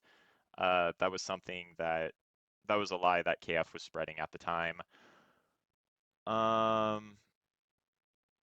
Okay. So this is where he's talking about V here. So he says, what are your guys' thoughts or knowledge on V? Do you think someone whose sole intent to purposely stir more emotion, not even to play, should be continued to let stay in general? So that's where, kind of at that time, V was in KF's DMs, or I guess vice versa, to where they were trying to resolve the banner issue because V was trying to get credit, but KF did not want to give credit whatsoever, and blocked them a couple different times. I think from what I remember, was at least like 3 or 4 different times. So they acknowledge that V is 15 years old, so it's between 14 and 15 years old. So Ferox here is like the main developer. So they were the main one that was kind of like inquiring, hey, what's going on here? Like, what's happening? So they asked, what did V do exactly to be this destructive? I'm still at a loss on that. So let's kind of see that from there.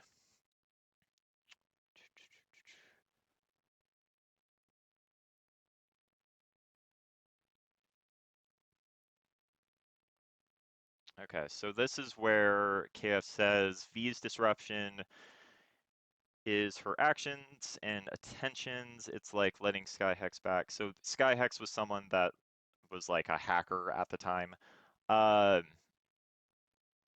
Let's see. V is being removed for blatant intention of continued toxicity in general chat, which I showed you proof of. Which from my research, I've personally not seen.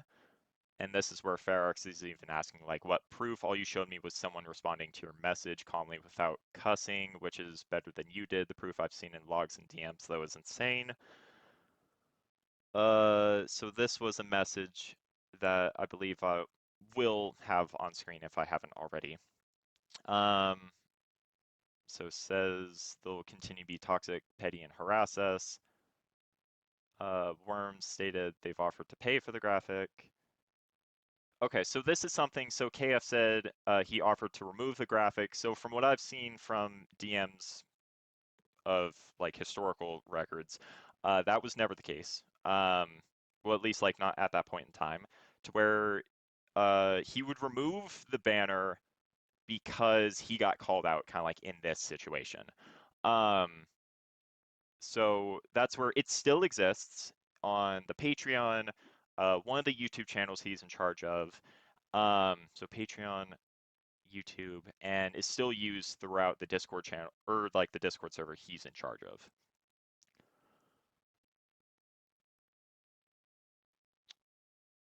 All right, and even Ferox said you never did offer to remove the DMs, so that's where he's calling him out there. Worm, why are you defending V so hard? Yeah, and that's where like you all can start to look into this a little bit more since I've kind of gone through this as well. So that's where like Ferox is continuing to call out KF and Worm is continuing to support KF here. Even though he's not even like an admin or a mod at this point in time, he's just kind of like a follower that was added into this chat as like a sense of, I guess, like a witness. But then again, from my understanding, I think there were like 7 or 8 other people within this group chat, so I'm not sure why there needed to be any witnesses. Yeah, and Ferox is saying he's done with the server. He's yet to see anything that's disruptive.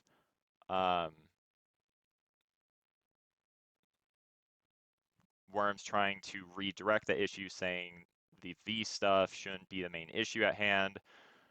KF is saying you're banning V over and over for the past 4 days. Worm is trying to change the subject again. And then Ferox is calling him out again, saying, how can I respect you when you lie to me and others about me without proof or logical backing about someone who I consider a good person I've played with and talked to? Of course, I'm going to look into it and ask and unban if the evidence supports. And Worm is saying they're being disruptive, but has nothing to really back that up.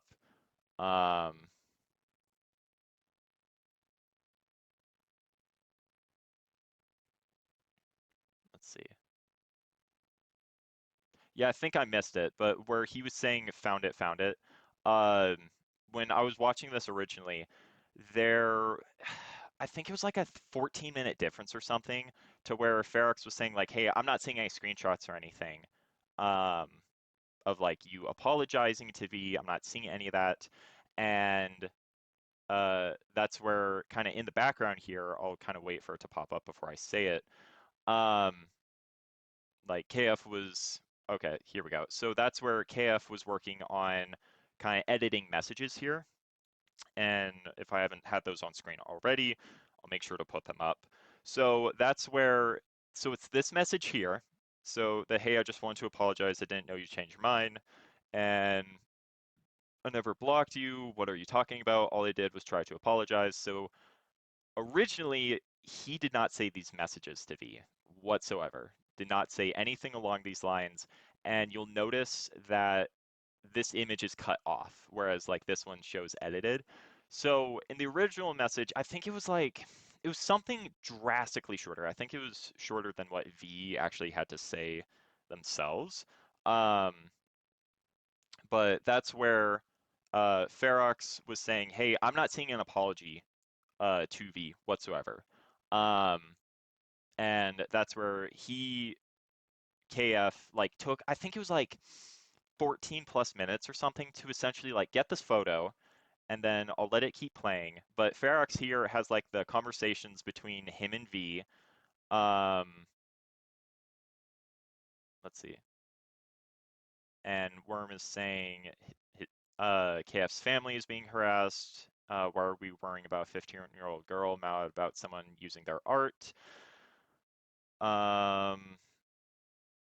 Yeah, and this is where Ferox even recognizes, hey, you edited the message, and is calling him out and is like, what are you talking about? I didn't message it. Ferox is like, you clearly message it. Stop lying to me. Ferox has the DMs from V directly. And then Desi wasn't like, from my understanding, wasn't like a full supporter of KF, but in this instance was supporting them. And then that's where Worm was also saying like, literally, why are we still like worrying about her? And then this is where he starts to change the conversation. He starts to make Ferox seem like when Worm here, or Dedrasorb, whatever you want to call him, is a 28-year-old. Why is a 28-year-old saying, like, I'll let it keep playing, but what are they on about here? Ferox keeps saying like, hey, he's lying. So this is where KF would essentially show the screenshot, but notice that there's no edited portion here where it shows it here. So this is where he did some Photoshop, and in the past, like he has claimed other people has Photoshopped. And this is where, let's see, this is where Vencord comes into play. He's saying those are fake that Cloud send.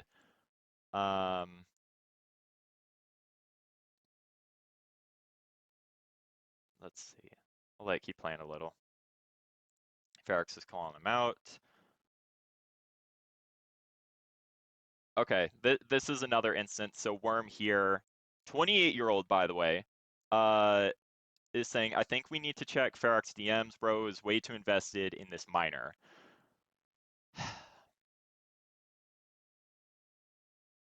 Yeah, like Cloud's calling him out on that. Ferox is even saying, Worm, you're not even staff. You're supposed to be a witness. I'm just calling it as I see, dude. Kind of weird. Kind of weird a 28-year-old is talking about a 14, 15-year-old, but okay. Stop protecting a toxic 15-year-old. Only one toxic being here is KF in this situation.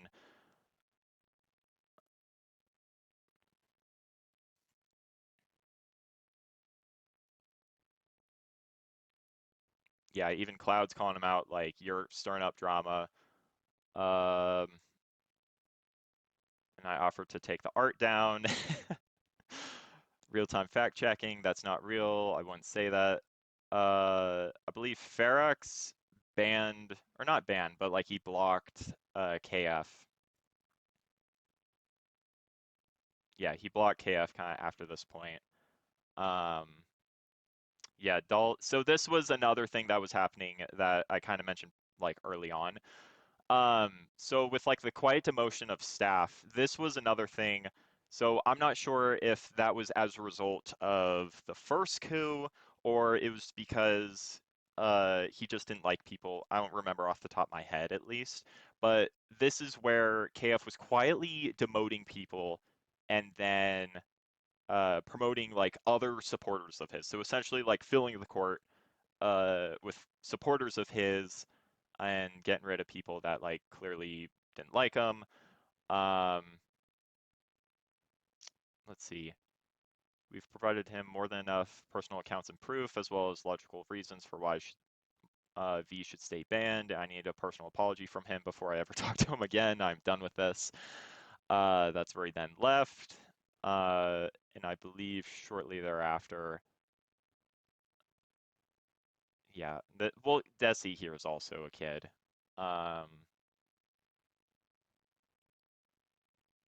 And then the group chat got deleted.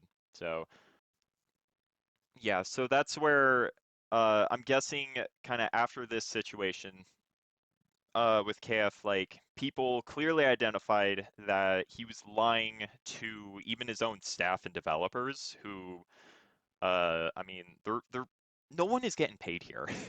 Like no one's being paid, no one's being like has like a 401k plan or health benefits or anything like that. Like this is these are people volunteering for a community on a server that they enjoy playing and interacting with. And that's where the owner of that community is lying to them blatantly, is lying about members of theirs, is lying about actions in which they have partaken in, even with screenshots being shown to them directly. They're saying those are fake, those aren't real. So that's where apology would kind of follow this interaction, and then would say, hey, like I'm taking down the banner art, but here's the thing: the banner art only got taken down on the Discord server, but was still used in various other locations, and then even with it still being used in those different locations, that's where KF would just still hold on to those, irregardless of what V had to say about it. After the interaction between the leadership of Stonebox, KF made the following announcement. Quote, secondly, the V thing. I used V's art against their wishes after they changed their mind about the usage following the events of the coup, since a lot of their personal friends were banned. At the time, filled with emotion, I thought that was frankly stupid and continued to use it, as it's genuinely a beautiful piece of art and warmed my heart seeing such passion in our community. But V was right in that my actions following the coup and covering up on my mistakes proved it genuinely didn't represent what the community was anymore. In my attempts for control and to move on, I covered up people speaking criticism or pushed stuff under the rug to move past it, and I see that wasn't the way. It only escalates the problems and makes them bigger. Rather than being a man and just dealing with them, I have since removed the banner and will do so on all other platforms or places we have it as well. Going off the point of being a quote man, Kellen would only follow through on removing the banner from the Discord. Several months later, and closer to the creation of this video, V reached out to KF to have him remove the banner from the Patreon and YouTube that are both still actively used, proceeding to ban V yet again from the original Discord server and not following through on his change of view that he had several months prior. In my opinion, he only had a change of heart because he was receiving so much criticism for his decisions at the time, making the announcement to appease his community, which ultimately turned out to be another lie and test him into his character. This was not a commissioned piece of art. This was supposed to be a fun representation of the community at that time that turned into something else. I'm going to introduce you to a player that goes by the name Black Bear. She originally joined Stonebox at the beginning of August 2025, having actually met KF through a college hangout spot and not having any shared classes together. This is where he'd shared the lore of the server with her, talking about the teams and activities that were taking place at the time. Black Bear would become interested in the server through these interactions, eventually becoming a player herself and later an admin in title, but not in power, meaning that she was given the role within the Discord server, but not actually in-game, expressing an interest to help the player base build, while KF didn't want her to do so, citing that he enjoys being in total control and didn't want her to, quote, get taken advantage of. Black Bear would come to later find out that KF likes his environment to be toxic, because that's who he is, saying that he enjoys creating fake narratives so that it creates drama, even if it looks bad on him. This is due to the fact that he loves it and finds it hilarious. She'd mentioned that one of the teams that KF hated and would talk the most dirt about would also be praised by him due to the level of attention they bring to the server. Players that were familiar with KF would warn Black Bear to be careful around him, unaware that the two had actually met each other in real life. Black Bear would brush these warnings off, saying that KF was just playing a character that would be seen in the videos he'd post online, though she'd come to later find out that that wasn't the case. At the end of the college spring semester, KF would approach Black Bear and ask if she'd like to go on a road trip with him to California. With the two of them being in New York, this was a trip he was already planning on taking. Black Bear was going through depression and health issues at the time, and KF wanted to take her out and see the States. She made it clear to him from the start that he would be paying for everything, and that they would be staying friends. Other people told her he would try and make it appear as if the two of them were dating. Keep in mind, the two of them had only known each other for less than a month at this point in time. The two of them had also agreed to step away from Discord and the Stonebox community while they were on the trip. Black Bear mentioned that while this was the case for the first half of the trip, there was a drastic switch later on. KF would start to screen any and all Discord messages that Black Bear was receiving on her phone, reading private messages, looking over her shoulder, and telling her exactly what to say to people, with him even physically taking her phone to record Discord messages over the course of several days during their week-and-a-half long trip. She expressed that she wanted to play on the Minecraft server, though he'd get upset because he wanted the two of them to be separated away from the community while they were together. In her words, he'd gotten her hooked and then didn't want her to play on his server. Black Bear would later realize that his intentions were to try and get close to her romantically. At one point during the trip, she mentioned that she wanted to check out the surrounding area that they were driving through, and not just go past it. This is where KF would kick Black Bear out of the car and would proceed to drive off, getting back on the highway and not coming back to get her for over 5 minutes. With her phone being on 3% battery, she proceeded to get a recording before he fully drove off.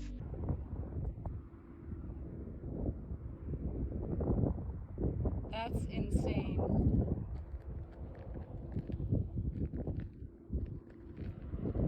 There's no way he's actually leaving me. Oh my gosh. Oh my gosh. Alright, well, I guess I'll start walking now. That's your leader right there, guys. Next, I'll play some clips from an interview that I had with Black Bear and her experiences with KF and the community of Stonebox. Keep in mind, sensitive topics will be mentioned towards the end of this section. I'll have a warning right before it starts, along with a timestamp to skip over it. If I'm being totally honest, this was the hardest interview I did while working on this video. Take a listen. I'm Black Bear. I was on the team's Doorkeepers, Glowstone, and then I made my own team, the Royals. And I started playing Stonebox because KF told me to. He told me about it and told me to play. But I don't know, just I hate the way that he talks to me and the rumors he would say and not like back me up on them, because like the whole trip everyone would talk so much shit about him and I like offended him. I'd be like, no guys, like he's not this person, he's just playing a character. But then like I'd experience it myself and I'd be like, oh, you're not playing a character, this is really who you are. Yeah. And then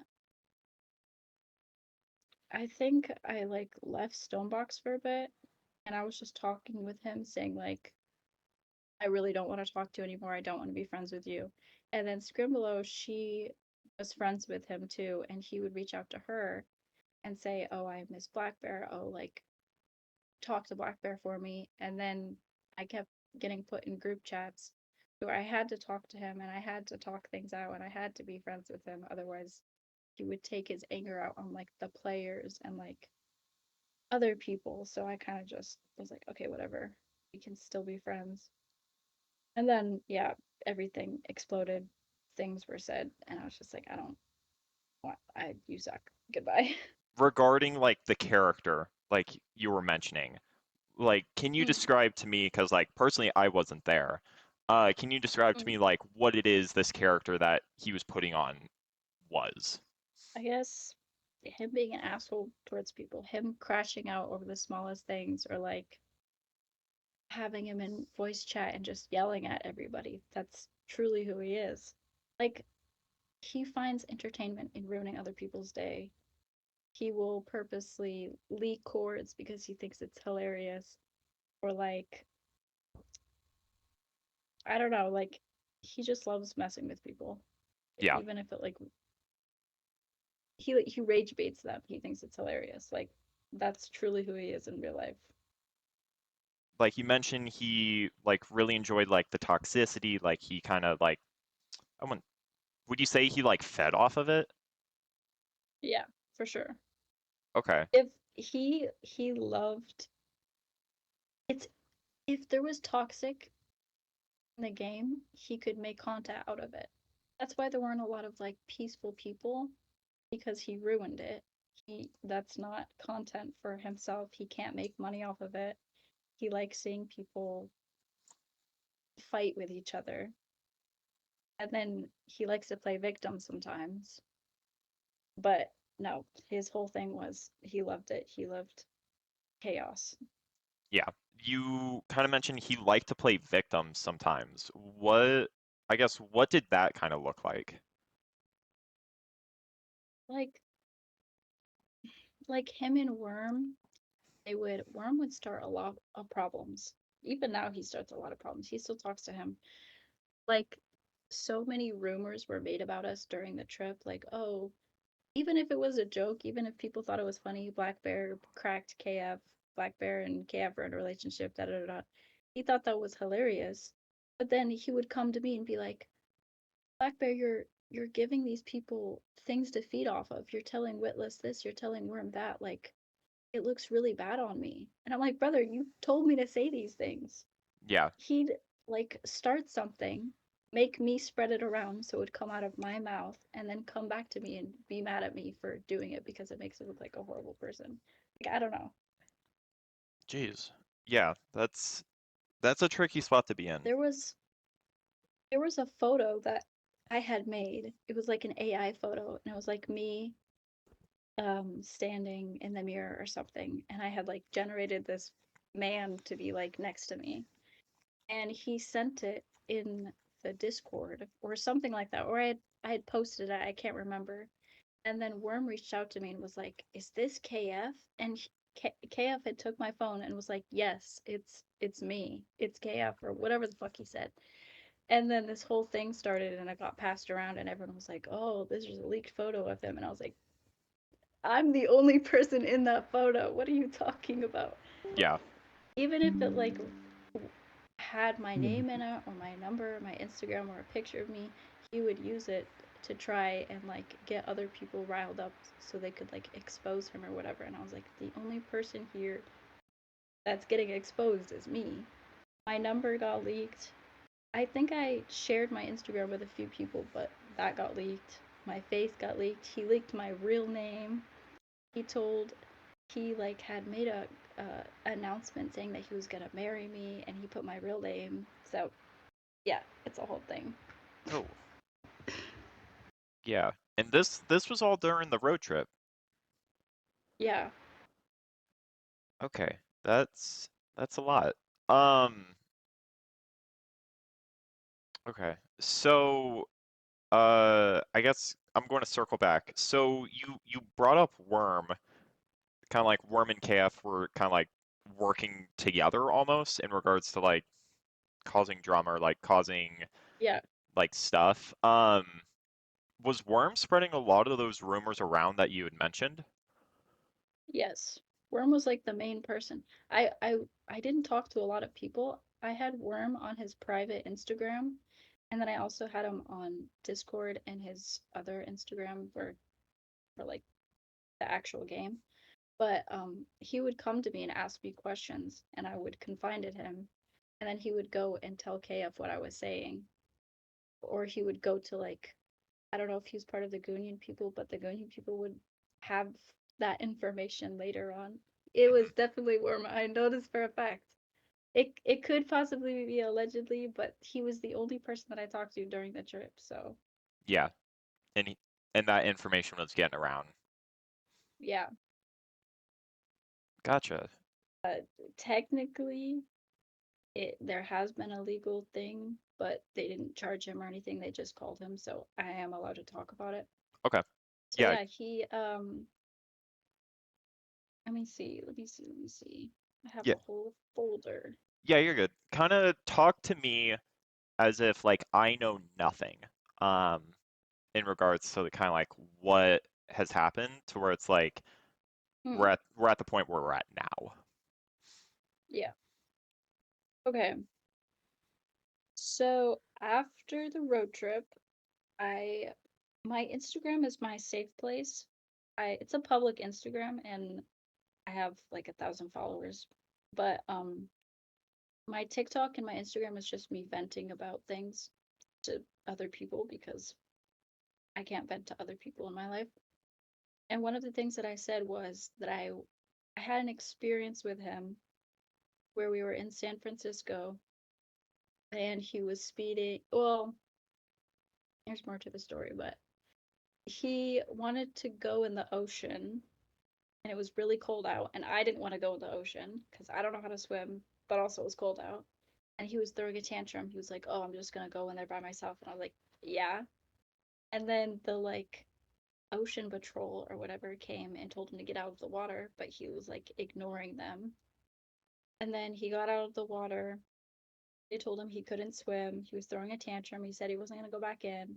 And they left. He went back in. And I was like, I'm going back to the car. And we fought like the whole day.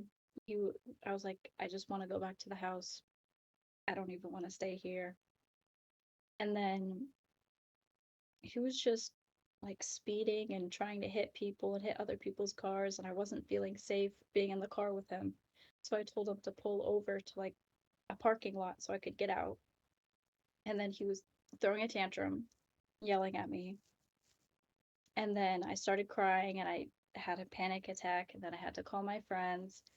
It was a whole thing, but I had talked about it when I got home and I posted it on my story and he swiped up and was like, "You're making me seem like I kidnapped you and I forced you to go on this road trip. Like, you're making it seem like I'm this horrible person." And so I had to delete the story. And then since then, we like have been fighting constantly. Like any experience that I had, I wasn't allowed to speak about because he would tell me to take it down or say that it's not the full truth and that I'm lying. So he had this mentality that if he was there for me and told me that everything that I went through wasn't real, we could be together and that he's my emotional support. And I told him over and over, I don't want to be with you. I only see you as friends. And he wanted to marry me. He wanted me to move to California with him and live in a house with him and do all these things that I didn't want to do. I've made it clear to him so many times. The first time that I tried to cut him off, I said, I don't want to be in a relationship with anyone. I want to have free will and actions. I want to make friends. Being in a relationship is not one of them. And he was just like, okay, then no one likes me. I'm going to be alone forever. Let's not talk. And I was like, that's not fair. Like, we can stay friends, but you're just going to cut me off if you're throwing a tantrum.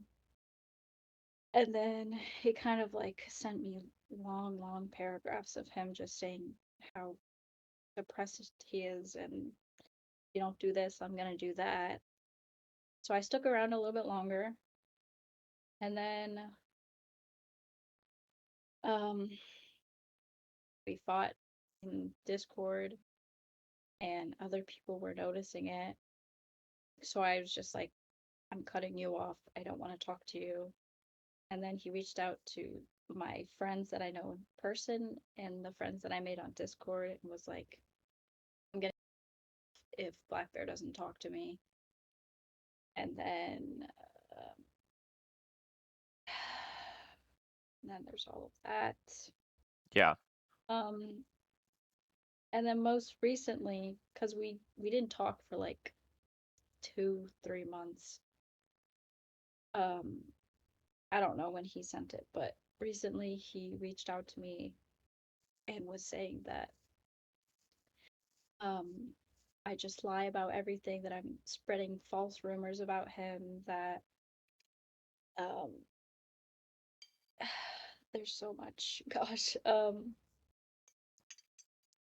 He hates me. I'm a bitch. I'm a slut. Like, oh, but I want to be with you. I love you. The whole trip meant nothing to you. You just went on it because you wanted to use me.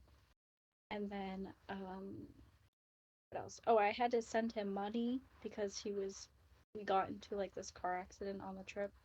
Kind of, not really. Yeah. And he wanted me to pay for it, so I sent him the money so I could not deal with him. And then he asked for his jacket back, and he was spamming me. He texted me on 2 different Instagram accounts and the Stonebox official TikTok account. I blocked him on everything. And then he tried to get into my Instagram account and my Google account, and that's when I reached out to Witless and I was telling him about it. And then I had to reach out to the police or whatever, and they didn't do anything. And then in December, like early December, he tried to get into my PayPal and my Google. He got in my TikTok, Instagram, and then up to now, like I did reach out to the police and they did do something. They called him, I guess, and told him to like fuck off, but there's no charges, so it's whatever. But Yeah. basically the whole thing went from meeting him to college to not knowing him, being on the trip, having some experiences on the trip, being friends with him after the trip, fighting with him, and then not talking at all.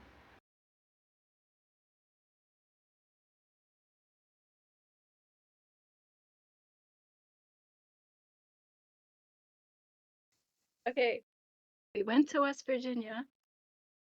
We were in the woods. We were swimming most of the day. And then we went and got groceries for the fire pit we made in the woods, which I'm not even gonna lie, might be illegal. We weren't supposed to be there. But it was getting dark. We were talking about depressing shit, and I was crying. And then he said, "I really want to fuck you right now," and I was like, "I'm not into it." And then he was asking if he could kiss me, and I was like, "No, I don't want to kiss you." And then he asked for a hug, and then it was a really weird position because it's like he's sitting with his legs out, and I had to like go on top of him. I didn't even do like a half hug. It was literally like, think of a sex position, okay? And then he started kissing my arm, and my shoulder, and my neck, and my cheek. And he was gonna kiss my mouth, but then I kind of like backed off, and I was like, I don't want to kiss you. And then he got upset. He was like, "You're ruining the moment. It's supposed to be nice and romantic. Like, why did I bring you here?" And then things were awkward, and then we were just sitting there, and I was still crying. And then he started feeling my leg, and yeah, there's the West Virginia part. Okay, we got to his house. We also had to share a bed, and there was an incident where he wanted to cuddle, but he also wanted to have sex, and I didn't want to have sex. And when I get really uncomfortable and stressed out, I have like I don't know how to explain it. It's like a seizure kind of, but it's not a seizure. And so I was feeling really off, and he kind of like put me on top of him where I'm like in between his legs, and my back is to him, and he was like holding on to me and like kissing me, and it was really fucking uncomfortable. And that's multiple times at his house. But yeah, there you go. That was when he posted that announcement saying he was gonna marry me, and I didn't even know he posted it until after the trip when Witless showed it to me. Yeah. So yeah, it's weird. We've had moments like in the car where he's talking about wanting to be with me and give me a chance, like I'm this wonderful, great person, like I want to be with you, and I'm just like, no.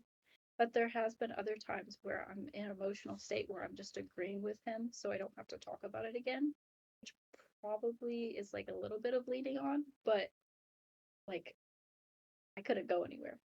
We were sitting in the car and I told him to pull over. We went to like a what do you call, a rest stop or something, and I was crying my eyes out, and he was telling me this future that he imagined for us, and I was like, I don't want this ever. And even if I did want it, even if I did want to be with you, like we'll take it super super slow. And then I guess he just had this mindset that like no matter what I said, he was gonna be with me, he was gonna marry me, he was gonna somehow get me to move to California and live with him. Yeah. So yeah, that was the whole trip for me, you guys. After this interview, Black Bear provided a Google Drive folder filled with screenshots and videos of her conversations and interactions with Kellen. Throughout this section, you've seen a handful that we were given permission to use. As they were looked into, we uncovered disturbing conversations in which Kellen spammed her with inappropriate messages over the course of multiple days. And as I looked more and more into this, I genuinely feel sick that Black Bear had to endure this behavior for as long as she did, especially due to the fact that Kellen was making fun of a medical condition she has and using it against her. Though we'd conducted an interview with her, some of this information hadn't been brought up, and after going through what I'm about to show you, I don't blame her. Some of these screenshots are really difficult to read, but I need to show you how Kellen acted around someone he was actively trying to get into a relationship with. I'm going to take a few minutes and go through all the different screenshots that were provided. Keep in mind, Kellen uses various different accounts, such as his KFather43 account, the official Minecraft Stonebox account, group chats, and Black Bear's friends to get in contact with her on various different platforms. Throughout this evidence, he can be seen emotionally manipulating Black Bear, saying that he is depressed and spiraling and that he wants her in his life. Though when that isn't reciprocated and Black Bear is trying to figure her own life out, he then starts to delete messages and fully abandon her. Though he wouldn't fully walk away, this was a manipulation tactic that he used. The previously mentioned concept of either with me or against me mentality appearing once again. In these next few screenshots, Kellen starts to make extremely inappropriate comments to Black Bear about her medical condition, telling her to just eat and take her health more seriously, making the conversation about himself while putting her down at the same time. Kellen can be seen talking to one of Black Bear's friends. Here, he can be seen manipulating them, saying that he wants to die and that he has no motivation because she's not going to be visiting or seeing him anymore. Black Bear's friend brings up to Kellen that people have been contacting Black Bear asking about what he said and did to her within a given month. Though I'm unclear what time frame this specifically was, he then asks if he should kill himself, saying that there's not much hope left for him. After the previous messages were sent, Kellen would reach out to Black Bear. Here, he'd ask if she hated him. With her responding that she never said that, he would then make several apologies and then spam her over text. After KF spammed her DMs about being sorry, she would then suggest the two of them do something after his classes the following day, getting guilt-tripped into spending more time with him. In a group chat with Kellen, Black Bear, and one of her friends, she would make a goodbye message to him, wishing him the best but saying that she didn't want to abandon him, but that she can't help him, let alone herself. Saying the two of them can no longer be friends and that she is mentally and physically drained and that she needs space and that the constant messaging her was way too much. Kellen would start to say that Black Bear never cared for him, saying she doesn't care about him and, quote, "You gave me so much hope for the future that I found someone who truly got me," end quote, getting mad at her and trying to manipulate her back into being with him. Black Bear would respond with voice messages that I don't have access to, saying that she had nothing to say to him. This is where he would yet again say that he would be himself, saying, quote, "I want you to know that. Goodbye." Black Bear got in contact with one of Kellen's family members to notify them that he stated he would be himself that night. They reached out and said, quote, "I just talked to him and he seemed good," end quote, with Black Bear even saying that she sent wellness officers over to check up on him. Kellen would say that he would be marrying Black Bear in a Discord announcement in the Stonebox server. This message was later discovered but was mentioned in the interview with Black Bear. Kellen would attack Black Bear in these messages, saying, quote, "You're a burden on anyone who cares about you because you're such a goddamn mess," end quote. Black Bear made a video with her new boyfriend. Kellen would then try and manipulate her yet again, saying she'll mess up the relationship and that he can help her. Kellen would mass message and spam her DMs. I'm going to let these messages speak for themselves and let Kellen show you who he is.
So you might be asking yourself, where does that leave us now? Currently, the part of the Stonebox community that broke off from KF has seen a drastic decline in player population. We talked about this earlier, but in short, this is due to the neglect of the server by head leadership and the hands-off approach they took.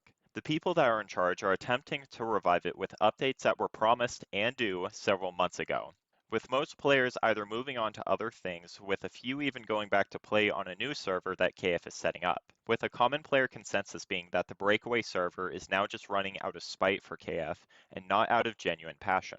Meanwhile, KF has more recently continued to encourage the harassment of players and leaders of the breakaway server, doing so in both his Discord and Instagram that has over 20,000 followers, blatantly asking for followers of his to engage in targeted harassment. He's also continued to spread misinformation regarding what the breakaway server is doing. One clear example being a public staff meeting that was held on January 2nd. This is where one of the leaders who goes by the name Dalt would mention an upcoming update where one of the more popular map versions of Stonebox would become available to play for everyone, mentioning that anyone who supported the Patreon would be able to access it earlier and for a longer duration compared to those that weren't. KF would get word that this meeting was happening and would have followers of his either listen in or rejoin the Discord to do so. They would then communicate the information they heard, and he would make an announcement while this meeting was actively happening, making it appear as if Dalt was trying to make the server a pay-to-play experience, which wasn't the case. This is simply one of so many instances of KF blatantly lying to his community. It's not that there aren't people that call him out on his lies either, just they do so in spaces where he has the ability to delete messages and ban players that go against whatever narrative he's pushing. As we start to bring this video to a close, I want to leave a few reminders for those that took the time to fully watch this video. Number 1, I do not encourage nor support the act of doxing any individuals that were mentioned in this video. In all honesty, I would strongly recommend for people to avoid interacting with KF altogether. In my opinion, we've shown in this video that he will harass, manipulate, bait, and take advantage of individuals that are in his community or engage with him in person. Number 2, this video has 0 sponsors and I've received nothing in return for making this content.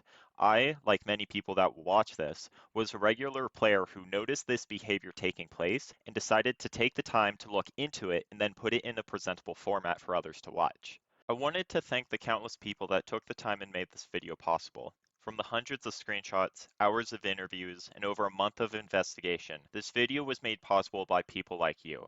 I encourage you all to hold others accountable and to be aware of the communities and environments you invest your time into.